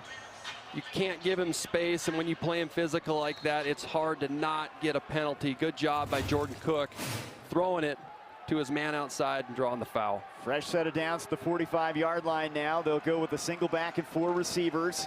Cook to the sideline, inning incomplete. Really fired that one over there. Duarte, the intended receiver. Micah Harper, their game captain for this one, the BYU transfer on the coverage. Something that Micah Harper does incredibly well, and there's a reason why he's one of the top coverage safeties in the entire country, is because he can guard a slot and an outside receiver man-to-man as good as any corner in the league. Duarte is the intended receiver there. They'll go 2 receivers to each side here on 2nd down and 10. Changing it up. He's got man-to-man, Trey. That's what he's changing to right here. Grizzle rush 3. Cook down the sideline for Shulikov. He's got it. Launch the tackle, but not before a big gainer down to the 21-yard line, 35 yards. Fantastic job by Jordan Cook. Playing above the shoulders with a high football IQ, understanding that he's got a man-to-man situation and a mismatch between Shulikov and a safety covering him. And once again, just dropping the bucket. 7 catches now. Now they go to the slot receiver, Duarte, trying to turn the corner. A missed tackle. Duarte loses his footing, but it'll be a first and goal as they mark him out, or down at the 4-yard line. Looked like a touchdown there. It'll go for 16 yards, and they hurry up to the line of scrimmage. These boys are humming, Trey. They're making plays on the perimeter. Idaho State's clicking. They're playing good ball right now. Trips to the right side for Cook and company, trying to score to open up this 3rd quarter. Already leading by 6. It'll be Brooks trying to get to the outside. Brooks to the end zone. Touchdown Bengals. Dason Brooks, there's no way, not today, man. He just stiff-armed a defensive lineman as a tailback, and he said, I will not be denied. Take a look on the right side of your screen, giving him the stiff arm and finishing strong in the end zone for a touchdown. 2nd rushing touchdown for Brooks, a 7-play, 75-yard drive. Sinatra's extra point is good. And Idaho State has their biggest lead, 31-18. Just underway here in the 3rd quarter. What an offensive showcase for the Bengals. Cook 269 through the air. Brooks a couple touchdown runs, and the home team clicking, looking for the big upset here in Pocatello.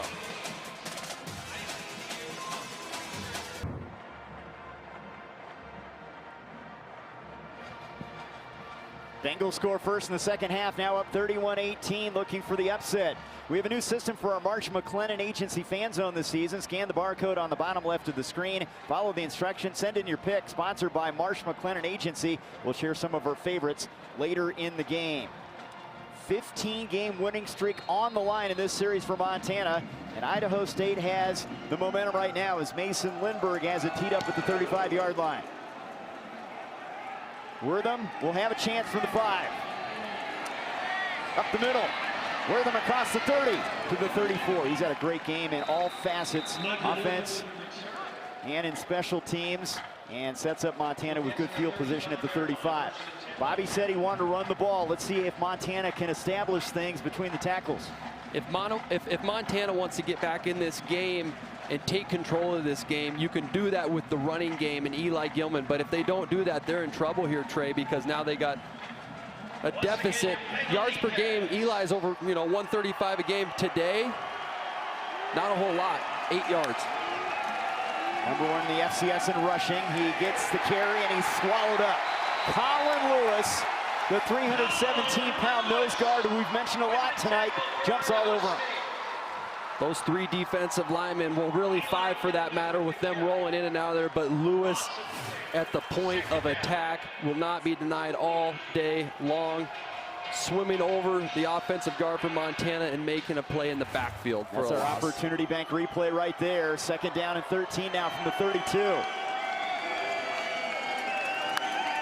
Ayat, deep drop, plenty of time. Steps up, the ball's deflected, it's incomplete. That was deflected as he delivered the football. Pressure up the middle from Bronson Childs. It's 3rd down. Excellent job by Bronson Child, getting his hand up late in the down and winning with the breakup here.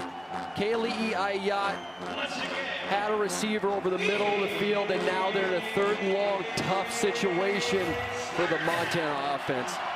Empty set, 5 receivers for Montana.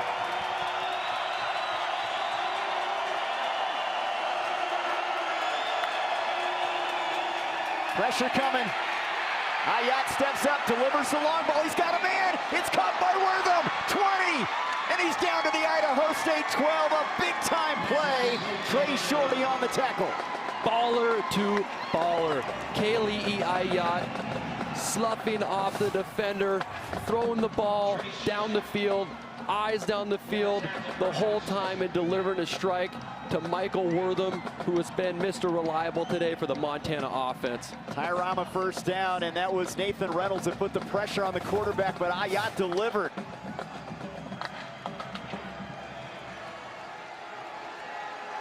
Pistol formation, Gilman behind Ayat. Gilman straight ahead, spins out of a tackle, and down to the 10. That might be one of his more productive runs. That goes for close to 5. That's been how hard it's been tonight for Gilman.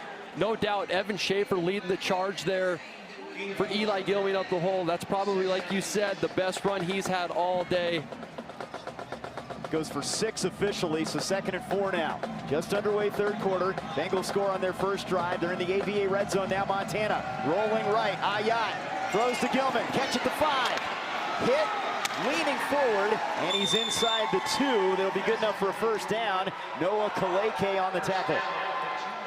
Well, where they weren't successful in the first half of the run game, they've had a little bit of success there, but they are just force-feeding Eli Gilman, getting him involved in the offense, which he is going to have to do and perform at a high level for them to be in this football game.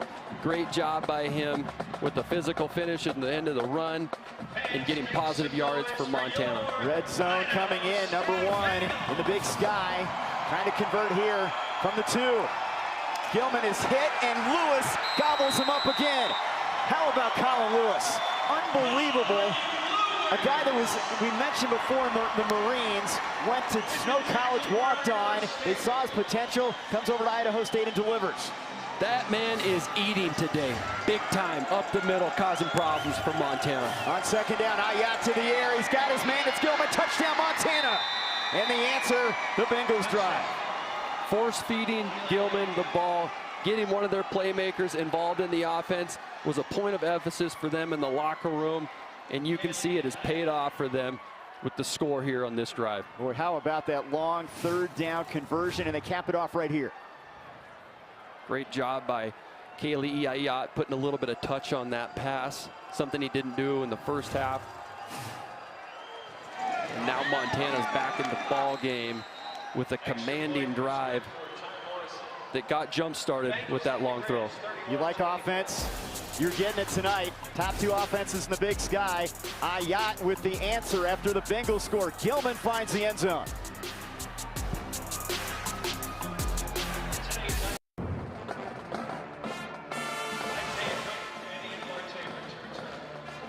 Eli Gilman adding to his career numbers, a touchdown, a reception to draw the Grizz within 6 points here. Look at this, 12th in school history in points scored. He's 5th all-time in rushing yardage, and they needed that drive after Idaho State really set the tone at the outset with their drive, and they got it done with a passing game to set up Gilman near the goal line.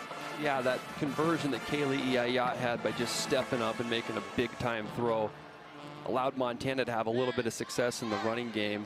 And just that little bit of success paid off for him in getting it in the end zone. Morrison's kick will not be returned. Megan, let's check in with you. Hey guys, Eli Gilman scored that last touchdown for the Grizz. I asked Coach Hauk where he's grown the most in his game, and he said he's becoming a more durable player. We saw that last week with career high 27 carries. Coach Hauk said, if I was a good coach, I would have given it to him 40 times. But he said his vision's improved. He's a big kid who can break tackles. Eli agrees with that. He also told me, Gilman told me, that he wants to keep getting better at blocking and his ability to make defenders either miss in space or unblocked. End zone Eli. It's been the Michael Wortham show for the most part, but Gilman hoping it's a big second half for him. 6-point game, that 2-point conversion the Grizz got in the first half, looming large potentially here in the third quarter as Brooks gets the carry and he's gobbled up in the backfield. He lost a yard, back to the 24-yard line. Guess who? Peyton Wing in on the tackle. There goes that man flashing from the field linebacker position on an inside pressure, something that he can do, play coverage and blitz at a very high level. One of the reasons why he's an All-American candidate. How much did they miss him in the first half? Tremendously, Trey. You look at what he can do in pass coverage, that's so hard to have a linebacker who can do it so well in Peyton Wayne. They're rushing 4, they set up the screen, Nunnally the catch, right on him is Roush, and TJ knocks him down. Gain up to the 33, it'll be 3rd and long coming up. The strong safety read that play. Something different than the first half. Montana has 3 linebackers off of the ball and 4 down linemen taking away those inside breaking routes that Idaho State had hit Montana on early for big chunk plays. And that's one of the adjustments that Montana has made on defense. Line to gain the 35, 3rd and long here.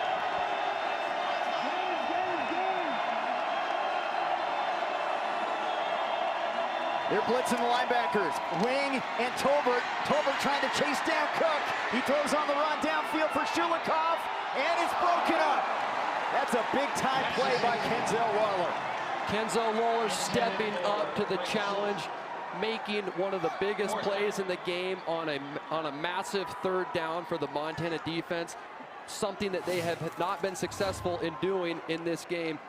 Kenzel Waller staying with his coverage, and Shulikov not panicking, turning around, finding the ball, and breaking up the pass. Well, that's a play Lawler is going to remember if they find a way to win this one. A confidence builder for him as Gabe Russo, just the 2nd punt for the Bengals. He's standing on his 14-yard line, and he gets the kick away. Kicks it away from Wortham and out of bounds. This should be good field position for Montana. And let's see where the ref's going to mark it at the 38-yard line. Grizz have the ball back, down 6.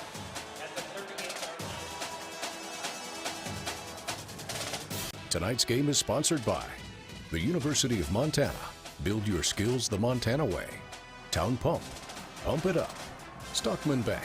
Montana's brand of banking. Your Montana Chevy dealers. And Montana State University. Mountains and Mines. Last week, Eli Gilman passed his former teammate Nick Osmo, moving into the top 5 all-time in Montana history for rushing yardage. Look at that list. He keeps moving up the charts. A big touchdown reception to draw him closer as they start this drive. And to the air goes Iayat. Catch made by Brooks Davis. And a gain of 8 yards. Bumped out of bounds by Mike Lindsay, the corner. A little RPO run pass option there by Kaylee Iayat in the Montana offense. electing to throw outside with numbers in his favor. 271, make it 278 through the air now for Ayat as they're nearing midfield. Ian Finch goes in motion. Fake the handoff. Ayat rolling and throwing. He's got a man. It's caught by Davis down the sideline. And he's into the red zone. Knocked out of bounds by Leathers. Another big play as Ayat playing much better here in the second half. Fantastic job by Kaylee Ayat keeping his eyes downfield. This is called a little bluff block by Brooks Davis, faking like he's going to block on a run play there, and just releases his hands and goes up the sideline, and Kaylee Ayat hitting him. 33-yard pickup. Rocker, play fake to him, corner pattern, and incomplete. Looking over there for Finch, Trey Shorty on the coverage. Trey Shorty's been Johnny on the spot today a couple of times at that corner position, coming up big with some PBUs. Sprinter speed from Gilbert, Arizona, a true freshman. Second down now. Rocker's in as a running back. Montana has definitely changed things up offensively in their style of play because Idaho State has stuffed the run. They're going to run the ball here with Rocker off the left side, and tough sledding, leans forward and gets a couple extra yards down to the 17. Is still going to set up a third down from there. Montana goes 13 personnel, 1 back, 3 tight ends, getting big and trying to force the issue against the Idaho State defense. And they're going to go tempo here, Jordan. They're going to try to speed it up, 3rd and 8. 3 receivers left, including the tight end Roar. Ayat looking that way, under pressure, fires for the corner, nothing there. Well covered, and it's 4th down. Good job by Idaho State covering it up there. Coach Hauk is looking for a PI call. Fantastic job by the Idaho State defense, forcing a 3-and-out for the offense. Well, Morrison missed a field goal before halftime. He's also converted on one. This will be from 34 yards from the left hash.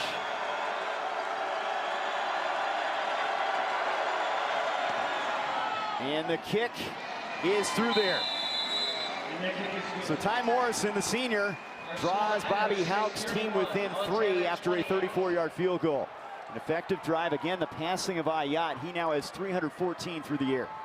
Kaylee Ayat's making good decisions with the ball, becoming that field general of the Montana offense, commanding the offense, setting protections, changing the play at the line, and making good decisions with the football and not putting his team in bad situations. We're on our way to maybe, 1,000 yards of total offense already. 31-28 here, midway through the 3rd quarter. Yeah, this is unbelievable. Both of these offenses are just striking. It's like a heavyweight fight back and forth, and Jordan Cook throwing bombs, and Kaylee Ayat stepping up in the pocket on 3rd down and throwing strikes.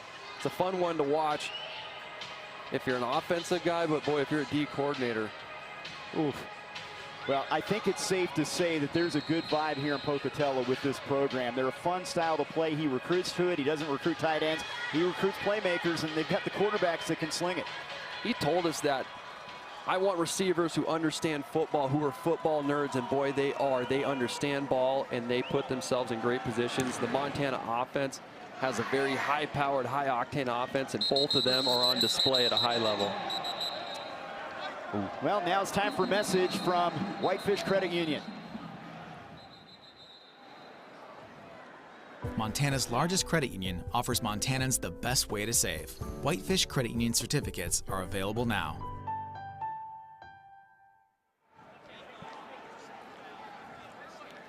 Flag on the field. They'll sort this one out.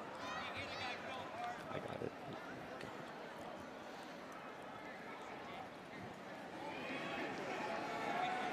Morrison's kick going through the end zone. Yeah. After the play, personal foul, late hit, receiving team number 10. Half the distance to the goal. 1st down, Idaho State. That's Maka Tuakoi, the senior from Salt Lake City, the guilty party, and that hurts the Bengals. That backs him up to the 12-yard line.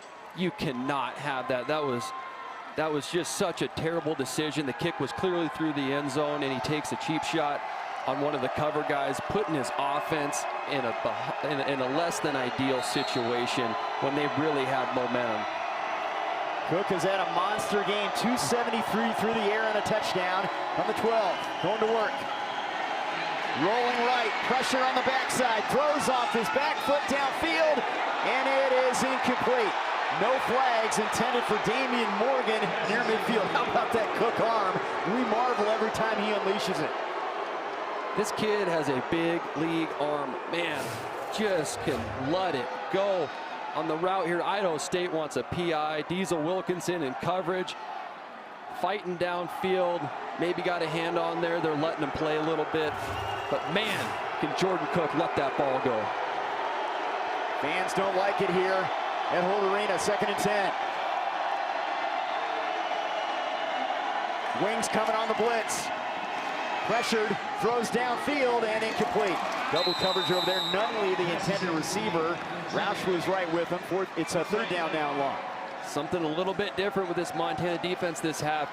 Peyton Wing has a little bit more twitch and suddenness in those pressures, forcing the issue down the line for Jordan Cook and company on offense. Are we going to see a bad throw and a turnover sometime in this football game, Trey? Yeah, it's been a well-played game. No turnovers on either side. 3rd and 10. Was showing blitz with Tolbert. Now he backs off. Montana switching into zone coverage. Not only was one-on-one, now they're in zone. Tuliaupupu's coming on the blitz. Rolling right. Cook from his end zone. Downfield. And that's overshot. He was looking for Shulikov. It's 4th down.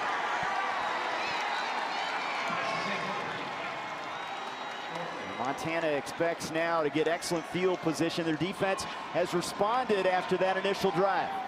That first drive, they didn't get off the field on 3rd down. They have 2 3-and-outs in a row, which is a huge win for the Montana defense and a point of emphasis for Coach Hout coming out at half. Now the Bengals need a big punt here from Gabe Russo. He has a long of 74 this year. Sophomore Auburn transfer from Montgomery, Alabama, from his goal line.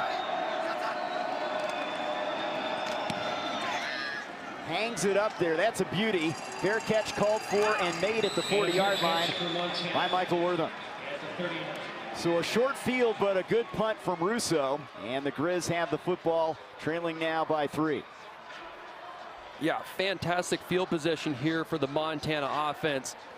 Wortham has had a banner day once again. He does week in and week out, 247 all-purpose yards. The guy can do it all. We're talking about filling a stat sheet. Are you kidding me? I mean, this guy has shown a little bit of everything. Wildcat, throwing the football.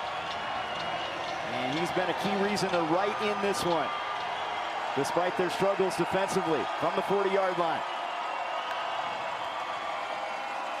Gilman gets away from Reynolds momentarily and then shut down. Loss of half a yard. Boy, they have just keyed on him. That was Reynolds in there on the stop. Something significant about that play right there. Lewis didn't make the play, but he ate up a double team, allowing Reynolds to just knife through the line and shoot his gap and knock back the Montana ball carrier, Eli Gilman. Leather's a Big Sky Defensive Player of the Week. Guy Reynolds preseason all Big Sky. They've been big on that side of the ball. 2nd down and 11. Ayat, pressure's coming. He had to get rid of it. Had nowhere to go with the ball on the blitz. Trey Shorty from his DB spot. There's no foul for intentional grounding. Number 10 was in the area. Trey Shorty, highly productive player. 2 massive PBUs on the play. The reason there's no grounding is because there's a ball carrier or an opportunity for an eligible to catch the ball, and that was Eli Gilman on the left side of your screen there. No running backs, 5 receivers on 3rd and 11.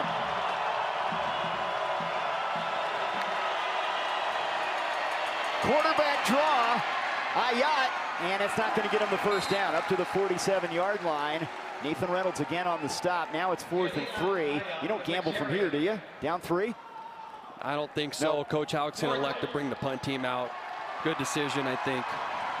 Right there, playing field position. It's more important in a game like this. So it's an opportunity for Ty Morrison to try to pin Idaho State back. Bobby Houck's defense stepped up on the last series. Here's Duarte standing back at the Bengals 8-yard line. Morrison has put 8 inside the 20 this season. End over end. Fair catch called for and made, fumbled, and then jumped on by Duarte. Almost a major mistake, but they'll keep it at the 9-yard line.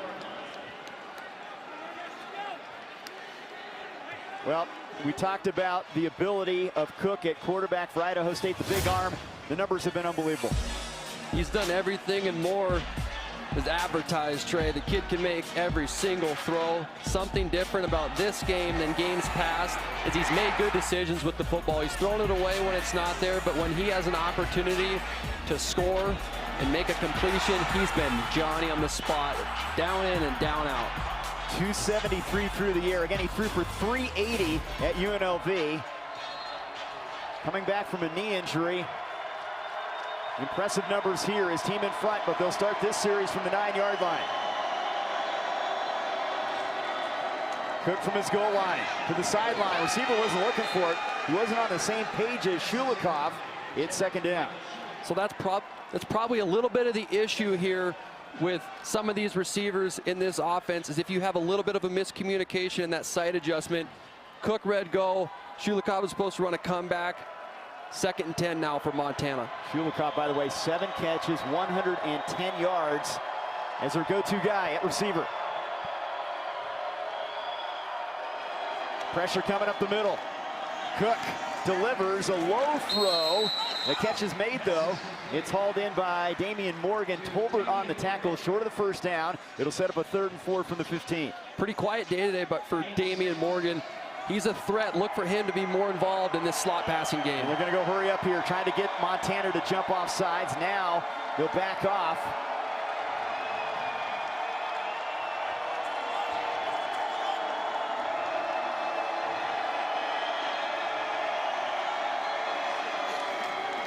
Cook back in the pocket. Slant pattern. That's a first down catch by Duarte up to the 25-yard line. Well, they've got so many options. Duarte and Morgan on the slots, not only in Shulikov the big targets, Wing on the tackle after a 10-yard play there.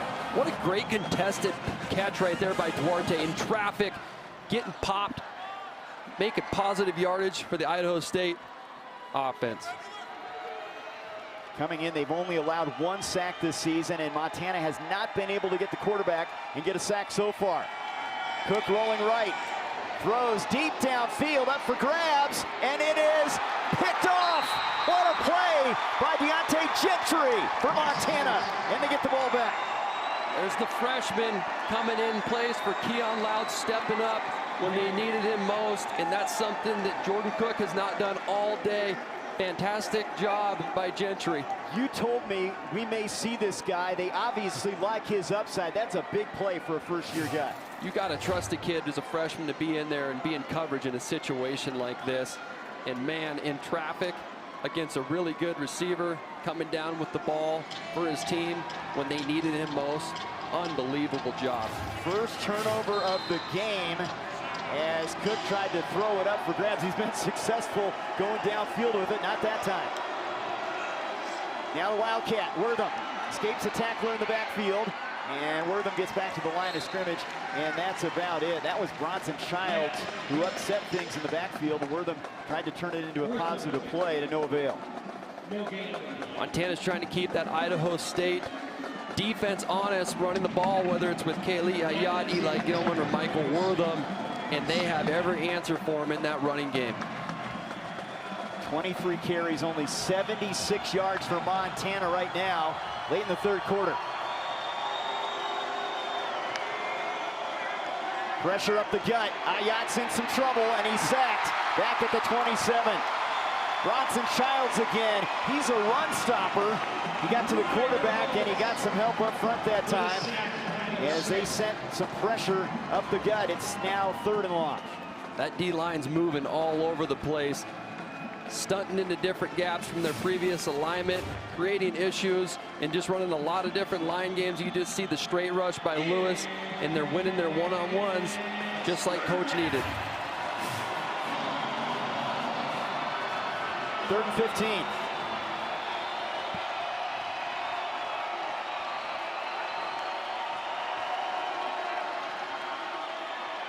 Ayat Intercepted. It's picked off by Leathers.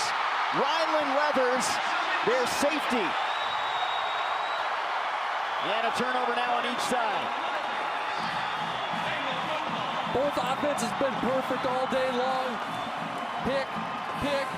Kaylee Ayat throws it across the middle. Ryan Leathers on the money with the play. Something coach said about him. He doesn't play like a freshman. He plays like a fifth-year senior. This kid is an unbelievable ball player. Way to step up and make a play for your team in a critical situation. They needed to count on Brooks Davis to run a little bit flatter there on that dig route and challenge Leathers for that pick. First interception in 3 games for Ayat, and now the Bengals looking for points from the 33. Into the hands of Brooks. And Brooks has a first down as he's run out of bounds by Peyton Wing. Let's head to the field. Here's Megan. Yeah, guys, Rylan Leathers wasn't even a starter week 0 against UNLV. Defensive coordinator Grant Duff told us he's worked hard and not looked back. He said he's accountable and understands what it takes. People want to take the easiest path to success. He's not afraid to take the hard one. He's embraced every opportunity, and I think he just earned more here tonight. Tremendous play from the safety. Now Cook trying to take advantage for the end zone, and it's knocked away. That was into double coverage. You know, it's not a bad option to ever go to when you go to Shulikov, but that time he had Boyd and Lawler back there. We're going to cloud coverage right here, but he's singled up, so you end up with a 2-on-1, and that was a dangerous throw by Jordan Cook there. That almost went the other way. You know, we talked about Cook. He was only 12 of 33 at Northern Colorado, missed the mark a lot of times. He's been on tonight, 24 of 38. 2nd and 10 now. Here comes pressure from Montana right up the gut. Tolbert, slant pattern caught. It's Nunnally to the 5, Nunnally to the end zone. Bengals get 6 more. 22 yards.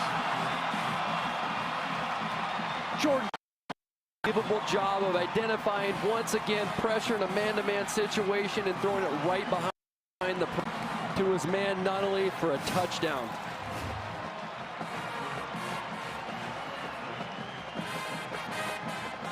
And the big targets have been effective. Shulikov and Nunnally each with 7 catches. Sinatra for the PAT. And he knocks it through there. 38-28. Idaho State, and this Holt Arena crowd really loves the effort. It's starting to get a little wild in the ICCU Dome. Offenses back and forth. Those 2 interceptions back to back, and now Idaho State getting on the board, striking on offense with a touchdown. It's a senior right there, 6'4", 228. I think that might be something that Coach Hawkins looks to more. You get those big targets. They fit pretty well into this offense. Yeah, he's massive. I mean, the kid could play tight end, but geez, he runs like a wideout. He's made plays all over the field today. Idaho State, number 88, is now wearing number 23.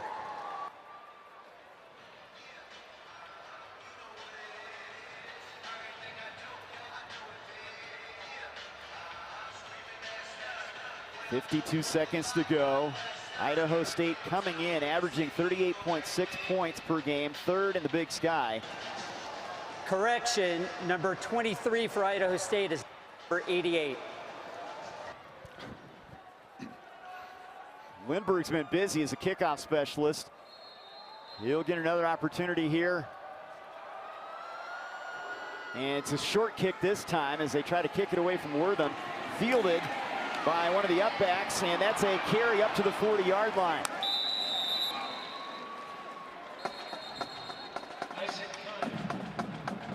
That was Isaac Kime on the return right there.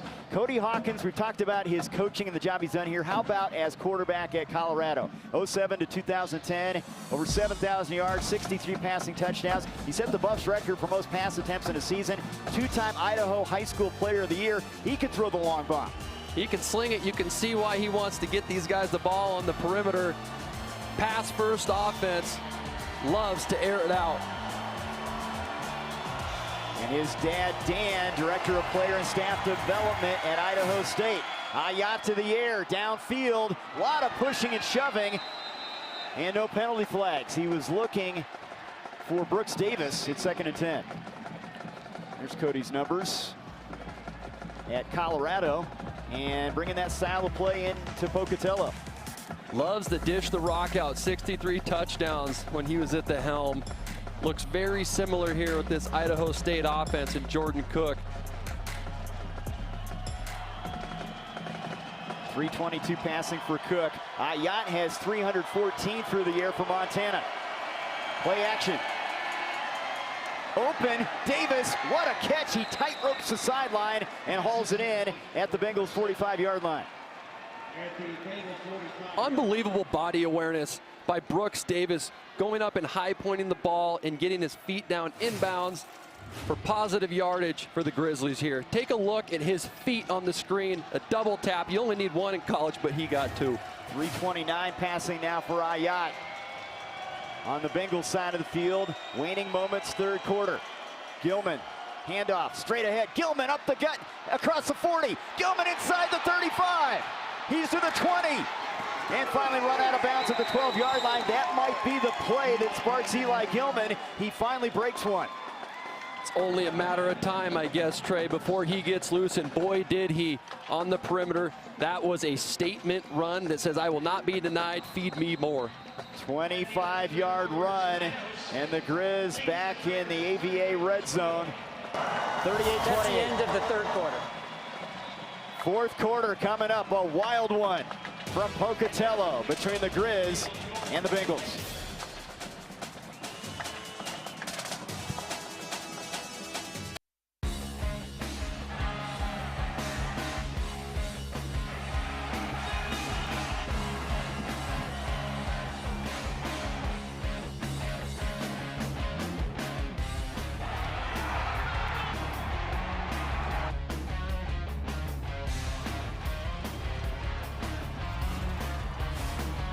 Montana's 15-game winning streak in this series on the line as we open up the 4th quarter. Idaho State in front 10. Grizz have the football Wildcat formation as they start the 4th with Wortham at quarterback. Takes a direct snap. Wortham inside the 10. Wortham down to the 5. He has been brilliant in so many different ways as Trey Shorty was over there. Ryan Leathers a safety as well. If it weren't for Wortham, where would this Grizz team be right now? I don't know, Trey. That's a great question. You even saw in that small run right there, he's so sudden and so electric and just can make you miss so easily. Ayat back in at quarterback. Handoff to Gilman. He smells the end zone. He finds the end zone. Touchdown, Grizzlies. Eli Gilman just showed why he's one of the best running backs in the entire country on that play and that play alone. He encounters contact 2 to 3 yards out and runs through 2 defenders to score for the Grizzlies on a commanding statement type run. 5 yards. He was bottled up in the first half.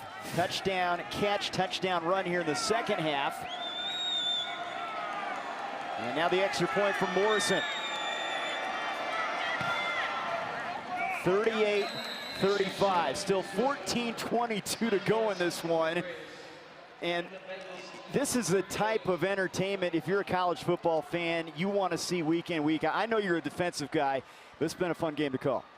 No doubt about that. It's an electric one here at the ICCU Dome. Gilman finds the end zone again. Now the Grizz defense will hope to step up. Offense hasn't been the problem on the road.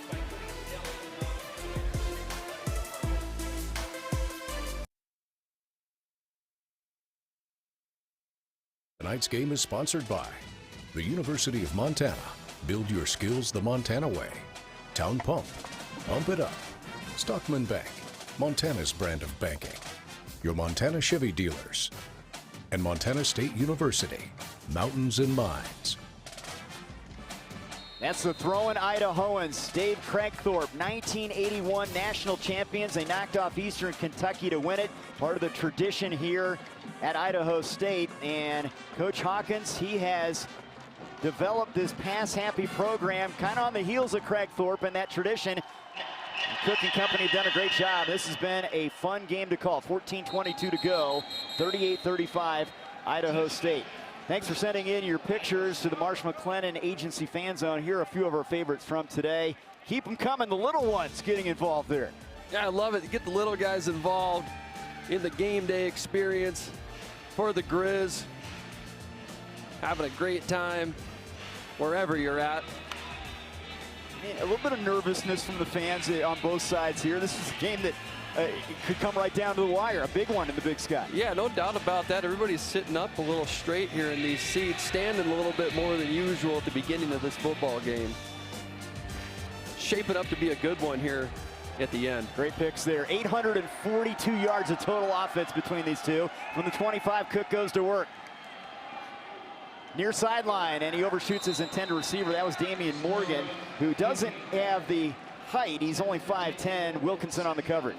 Montana making some interesting adjustments here, going to a four-man front, bringing some guys off the ball, doing a cover 3 defense. That's 4 underneath, 2 hook players, 2 flat defenders, and 3 deep, allowing them to take away some of those shots they got burned on early in the game. Each quarterback has an interception. Big pick from Deontay Gentry, the freshman from Montana, against Cook. They'll pitch it this time to Brooks. That's a wrinkle from Idaho State as he's tackled by Otluski after a 3-yard gain. It'll be 3rd and 7. A couple of the Montana linebackers converging. Peyton Wing and Otluski on a physical running back, taking 2 to get him down there. Now this is a situation in 3rd down that they need to get off the field if they want to continue to take control of this football game.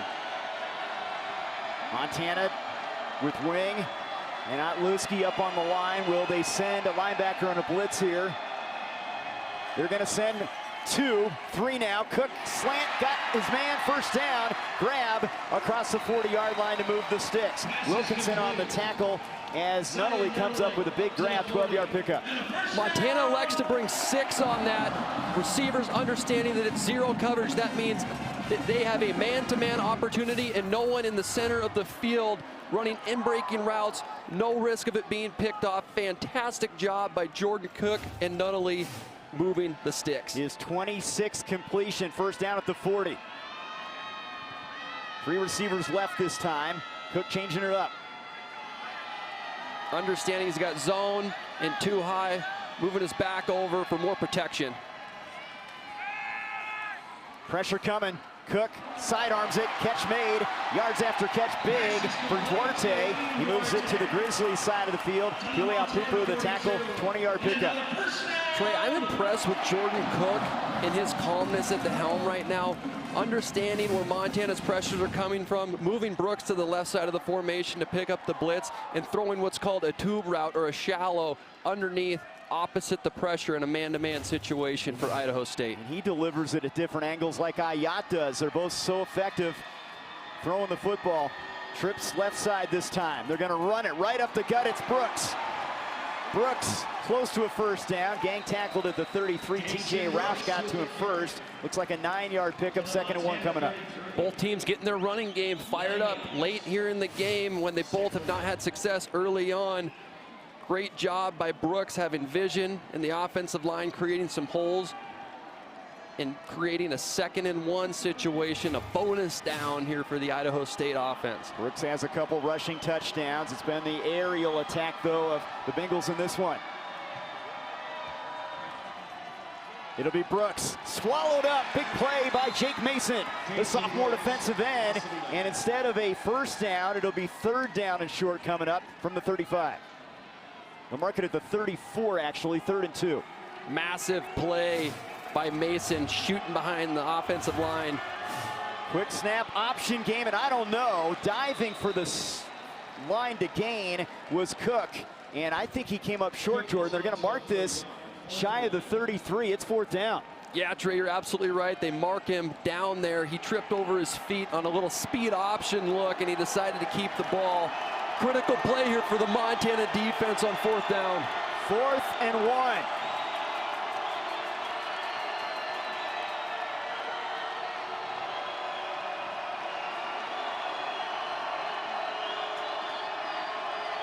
Cook's going to run option, pitches it to Brooks, trying to turn the corner. I don't think he got there. Shut down. And that was a big play again by Mason. He's made 2 big plays, and they turn it over on downs. Trey, they tried the exact same play as the one that Cook fell down. It's a speed option to the perimeter, betting on their man to win. And what a stop by Elijah with Tolbert on a 4th down. That's as good as a turnover, Trey, for the Montana defense. Tolbert got there first. Mason helped out. And now with 10:45 to go, Montana chance to take the lead.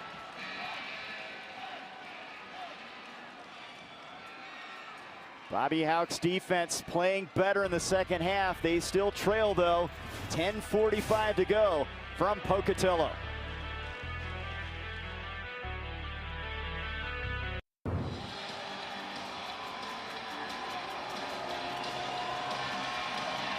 Idaho State up 3. Montana's D, a big 4th down stop. They get the football back at their 34-yard line, trailing by 3 in this wild game. Each team over 400 yards of total offense. Grizz with a 15-game winning streak in this series on the line. Ayat out of the backfield. Gilman the catch. Gilman breaks a tackle, breaks another tackle. He's across the 45 for a 1st down. He has come out inspired here. The All-American has been huge in the second half. He just looks like he's running with an absolute different attitude of physicality and toughness, saying, I will not be denied. Get off of me. I'm moving the sticks. I'm going to take control of this game. Nathan Reynolds finally the tackle, the junior from Meridian, Idaho. He's played well at linebacker. 1st down at the 47. Gilman again. A yard, maybe 2. He leans forward to midfield. Cam Willis on the stop. Well, it's been dueling quarterbacks, 2 of the best in the Big Sky. What's not to like about these numbers? They're slinging the ball all over the field. They're both playing exceptionally well, with the exception of a turnover by each of them. But look at their ratings, 135, 145, both an electric performance by Cook and Ayat today. The Grizz have needed it, only 117 rushing, though Gilman has heated up a little bit. 2nd and 8. Backside pressure, look out! Ayat's hit, and he's dropped back at the 40. Jacob Perez, the redshirt freshman linebacker, got to him.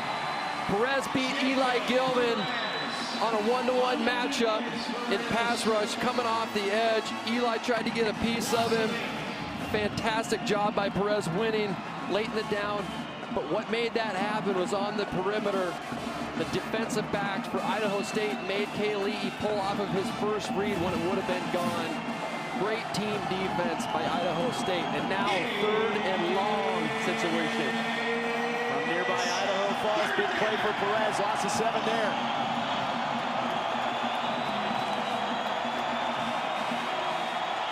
Ayat steps up, rolling right, still rolling, in some trouble. Now fires downfield for Deck.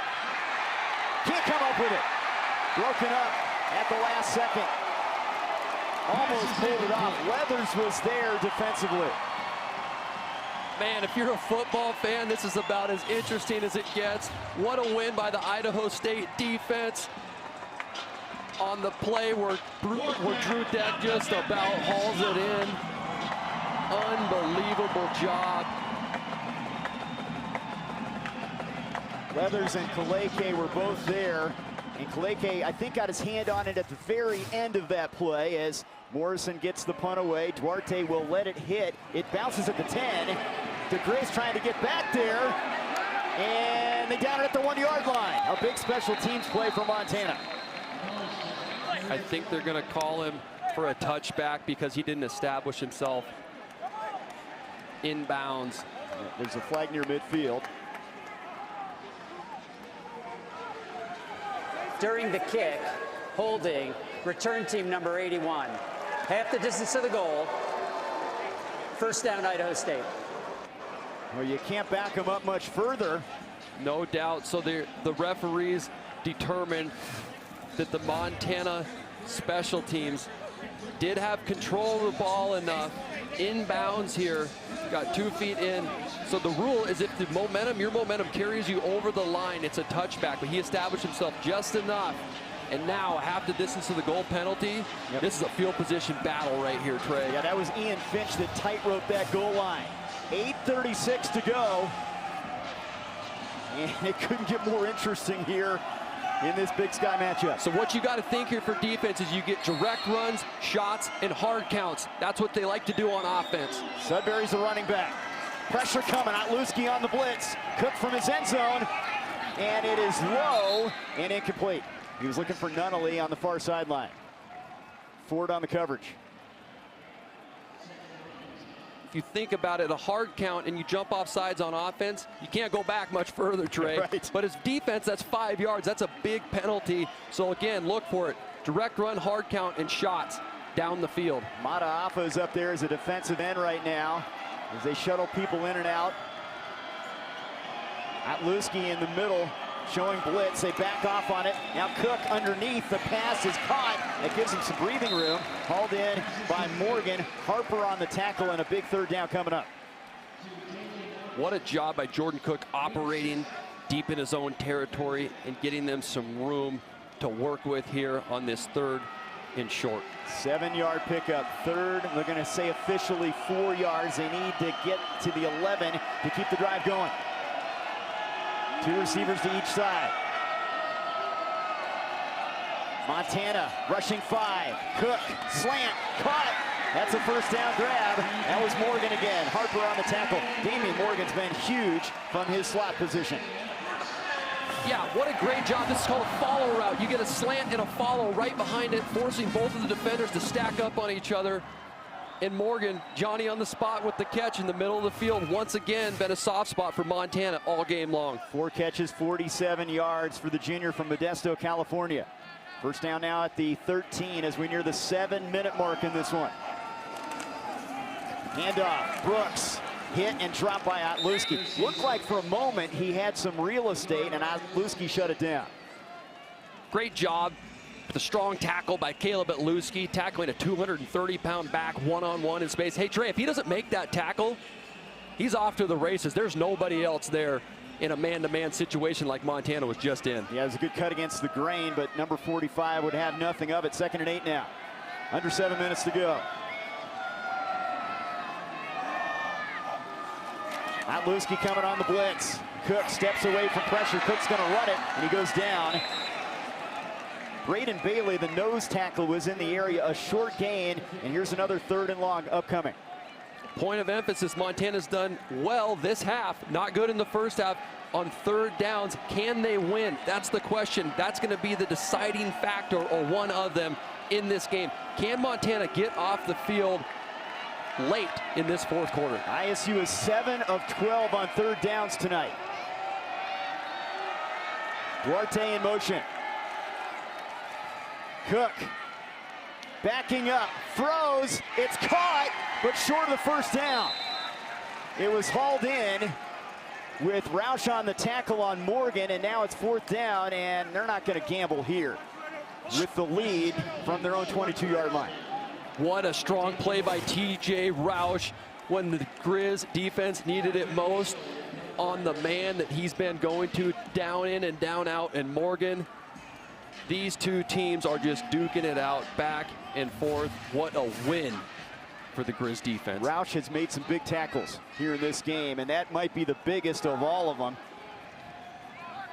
Russo standing at his 8-yard line. Deck awaiting the punt. The kick is away.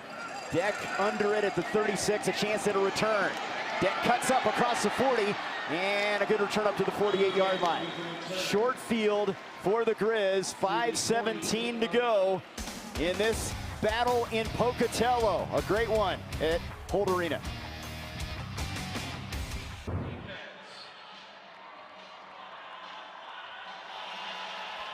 Three-point game, results of the Williams Heating and Plumbing poll. Visit WilliamsPlumbing.com, register for a chance to win tickets to an upcoming Cat or Grizz game. Best quarterback in the Big Sky, Ayat, Pennington, Cook, Lamson.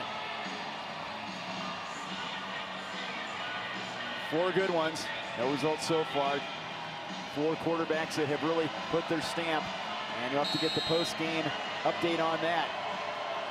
3-point game, 5:17 to go. Grizz have the football after a big stop. Ayat to the air, out of the backfield. Gilman the catch. Gilman with Shorty over there, run out of bounds. The mark came at the 45. Gilman has had a different mindset here. That goes for 7 yards. Not running out of bounds, running through the ball. just unbelievable job by him here in the second half. You can tell, though, that they're trying to get him the ball, whether it's on the ground in the running game or in the passing game, because he's one of their top performers, and if they're going to pull this one off, they got to get him the ball more down the stretch. Montana's last lead in the second quarter, 18-17. Second and short. Gilman sidesteps a man and leans forward. He's down, they say, at the 43. Ball pop free. Bengals fans think it's a fumble. The ruling on the field is that the runner was down. Third down. And it looks like a third and short coming up here.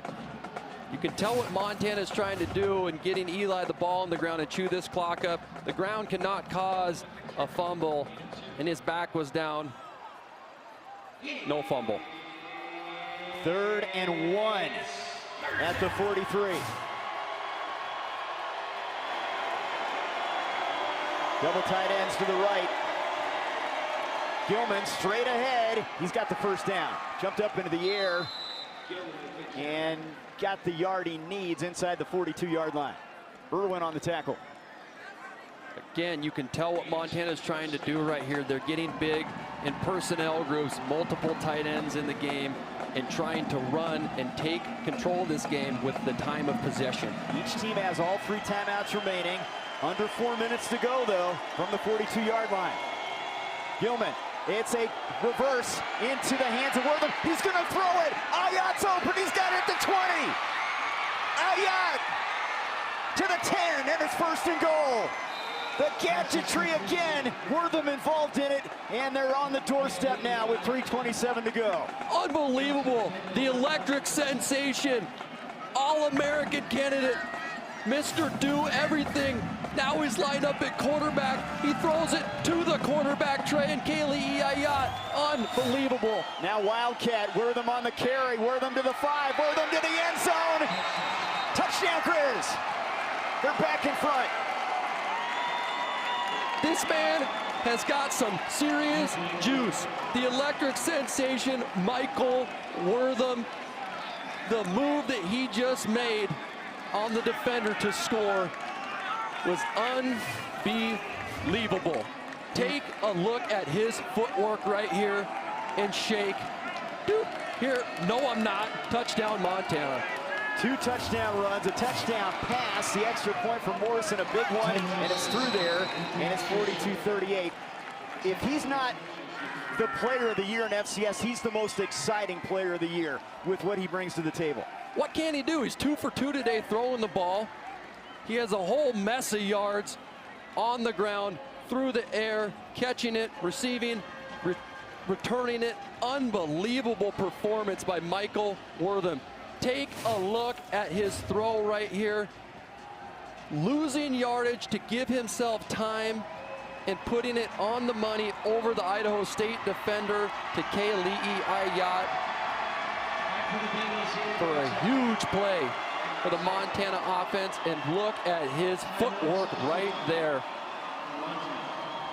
Shaking Trey Shorty out of his shoes for a touchdown. Well, this has to be the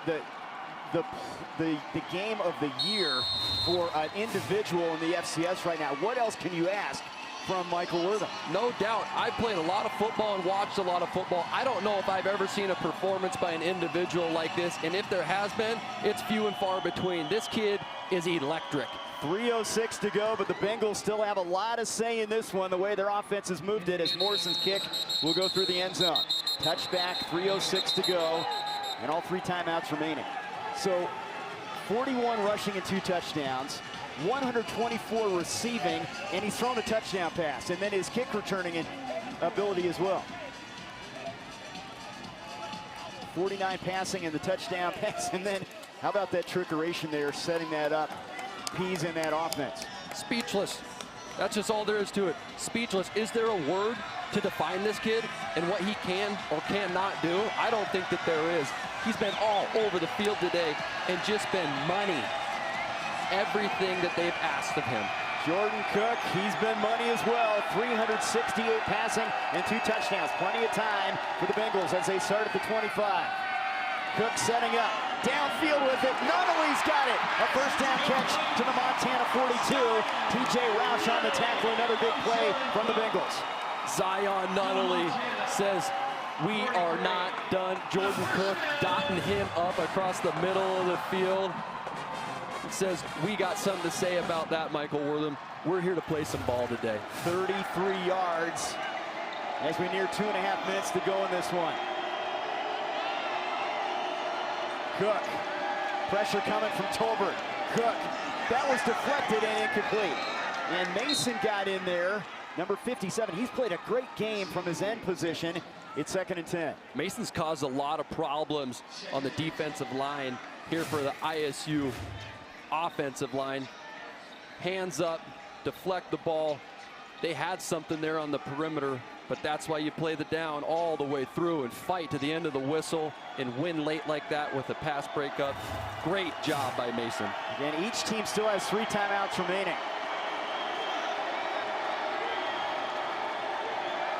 From the Grizz 43, pressure coming up the gut, slant pattern, caught by Shulikov, and Shulikov is close to a first down at the 33. Waller on the tackle, and let's see where they mark it here. They got down here last time, and they came up short on a 4th down. It'll be 3rd down coming up. Once again, Jordan Cook just understanding that the middle of the field is vacated in these pressure situations. And Shulikov side adjusting his route to the inside where that void is. The pressure gone. Unbelievable job.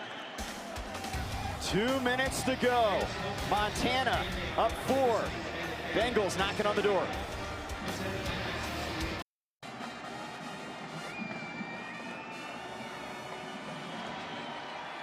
Cody Hawkins trying to spring the upset against number 4 Montana here in a wild one in Big Sky play. 2 minutes to go. Almost, well, we're now over 1,000 yards of total offense. 3rd down and a yard for the Bengals at the Montana 34-yard line. Brooks straight ahead, and he pushes forward for a first down to the 32. 15-game winning streak in this series on the line for Montana. They haven't had an answer for Cook. 409 yards passing. Can the defense get another stop here? It has been tough sledding if you're a defender on both sides. Well, it's shaping up to be that way where the defense is going to have to make a play to seal the deal on this game for Montana. Cook running that play clock down with a fresh set of downs here. Montana rushing 4. Cook to the sideline. Catch made by Duarte. That's a first down. He's run out of bounds by Roush, but first down at the Montana 20. Here's today's Red Zone Recap brought to you by the AVA Law Group. Big plays have been the story. Montana 4 touchdowns. Idaho State needs 6 here with approaching 1 minute to go in the ball game.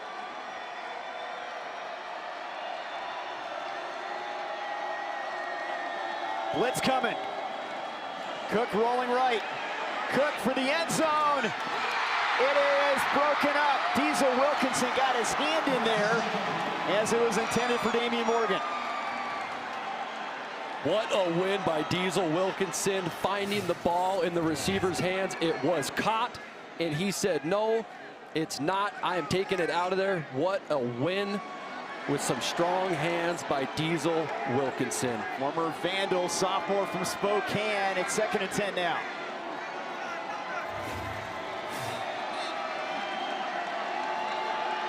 Offense has made the plays all night. Will defense make a play here in the late stages? Cook to the sideline, and that's incomplete. Good coverage over there applied by Prince Ford. He was looking for Duarte. Now it's 3rd and 10. In a situation like this, on the defense, what you need to be thinking is who has been the reliables today for ISU? Shulikov, Zion Nolany, Morgan. 1,000 yard plus of total offense in this showdown today. Trips left for Cook and the Bengals. Shulikov by himself, bottom of the screen. He's been the go-to guy. Cook setting up, deep drop. Now he rolls away from pressure. Now he throws for the end zone. Back of the end zone, broken up. That was Ford. Peck was giving chase to the quarterback. It's 4th down. Man, I know his brother's watching right now. Prince Ford just had an unbelievable pass breakup in the end zone. Zion Noli almost came down with it. Great job by him. Great pressure by the Montana defensive line. And this is the ball game right here, folks. There's still 3 timeouts for each side, but with 44 seconds, you get the sense this gets you right to the finish line. Whoever can come up big on this play, Idaho State calls a timeout.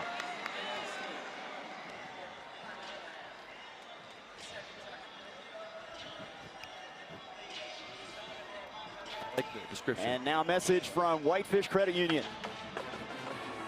Montana's largest credit union offers Montanans the best way to save. Whitefish Credit Union certificates are available now. Well, you couldn't ask much more in a football game.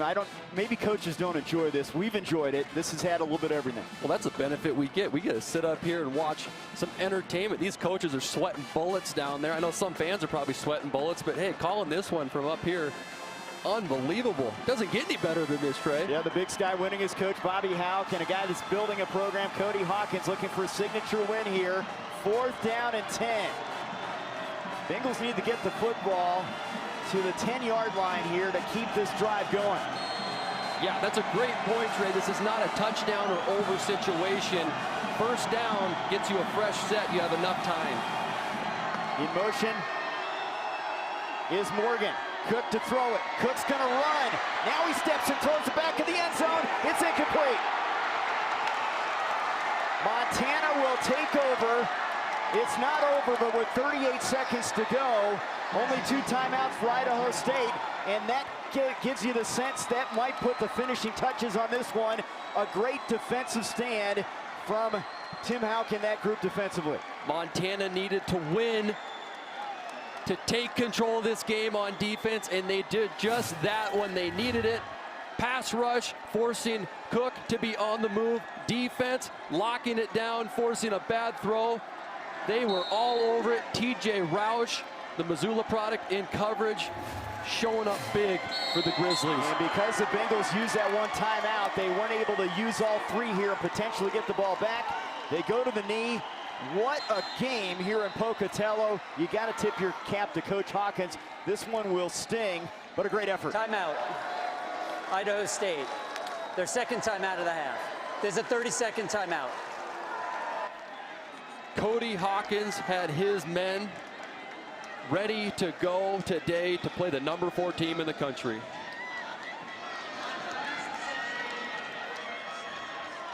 Our Whitefish Credit Union player of the game.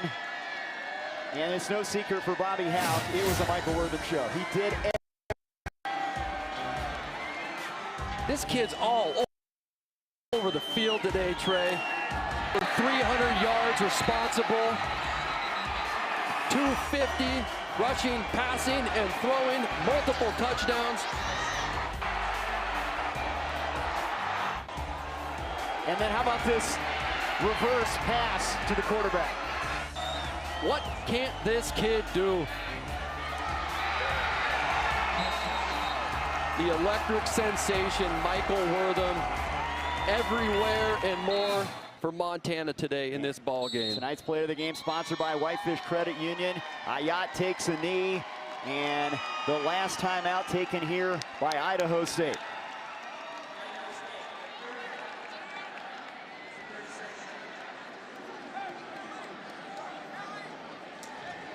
You see the rushing, receiving. He's the best kick returner at the FCS level and providing everything they needed with the running game really shut down there in the first half. Just that, Trey, it was non-existent for Montana, and they needed somebody to step up, and Michael Wortham did. They counted on him, and he performed. Eli Gilman steps up in the second half, and then Michael Wortham. The Michael Wortham show today here, throwing it, running it, catching it, scoring touchdowns, throwing touchdowns. They needed him, and boy, did he show up. Idaho State, a tremendous effort. Montana, their 16th straight win in this series. They're 5-0. Idaho State falls to 2-4. Do you think anybody wants to see the Bengals this year in the Big Sky, the way they throw the football? They are fantastic. Not after this. Not after this performance, not after I see Jordan Cook throw the way that he did, and these giants on the perimeter catch the ball the way that they can. Montana had their hands full, and a lot of teams are going to have their hands full playing the Idaho State Bengals after they had this performance instilling belief in them. 1,014 yards of total offense between these two. Ayat throws for 350 and a score. Cook throws for 421 and 2 scores. And we mentioned the heroics of that guy right there, number 6, Michael Wortham.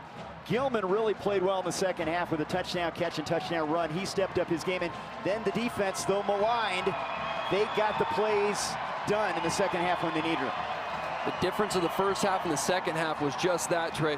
When the game was on the line, when they needed to win third downs in critical situations and win the game on 3rd and 4th down at the end of the game, they stepped up and did it. It was a tall task against an explosive ISU offense, and Montana just had a little bit more in the tank at the end and coming away with the win. First road game, and quite an experience for Montana, but they get it done. The number 4 team in the FCS rankings. Bobby Houck with a lot of congratulations for the Bengals. The Bengals continue their tough slate. They're at Montana State next. And through the Bobcats, you've got some film to focus on here. If I'm Montana State watching that tape, I'm going to be sitting there as a defensive coordinator going, what the heck are we going to do with these guys on the perimeter? What a game at Holt Arena as Montana keeps their record perfect. Megan. Michael, what was going through your mind on that reverse play late in the 4th? Man, just resilience, man. It's like we know what was on the line. We know they were a great team, great defense. They stopped us, got us 3rd down many, many times. You know, so it's just about what we practice at the end of the day. You know, just stay within yourself. Everybody does their job at once, and we'll get the job done. You accounted for over 200 all-purpose yards tonight for the Grizz. Why are you so impactful in all aspects of this game? Well, the coaches gave me a great opportunity. Super thankful for them, you know, and I just want to do anything I could to help my teammates get to their end goal, you know, and everybody's end goal. And at the end of the day, that's a national championship. Second come-from-behind win of this season, another exciting one. What does this say about your team's resiliency? Man, that we're ready for it all, you know. We just got to continue to do what we do best. You know, all we can do is worry about us at the end of the day, and we're going to get the job done. Thank you. Go enjoy this. Thank you. Thanks, Megan, and thank you, Michael Wortham. What a performance to witness that if you're a college football fan. And this team tested again.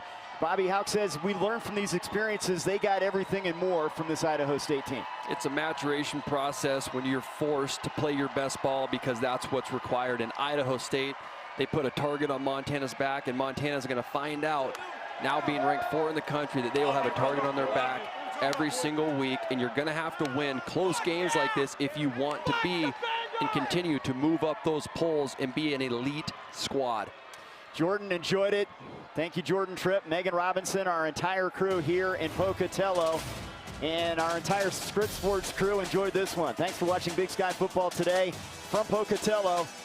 A wild one, Cal Poly in Montana next Saturday, 2 p.m. Mountain Time on Script Sports. 42-38, Grizz win it. And make sure you check in for the action next week on all Script stations. Stick around for the Montana Chevy Dealers post-game report coming up next. Good night from Pocatello.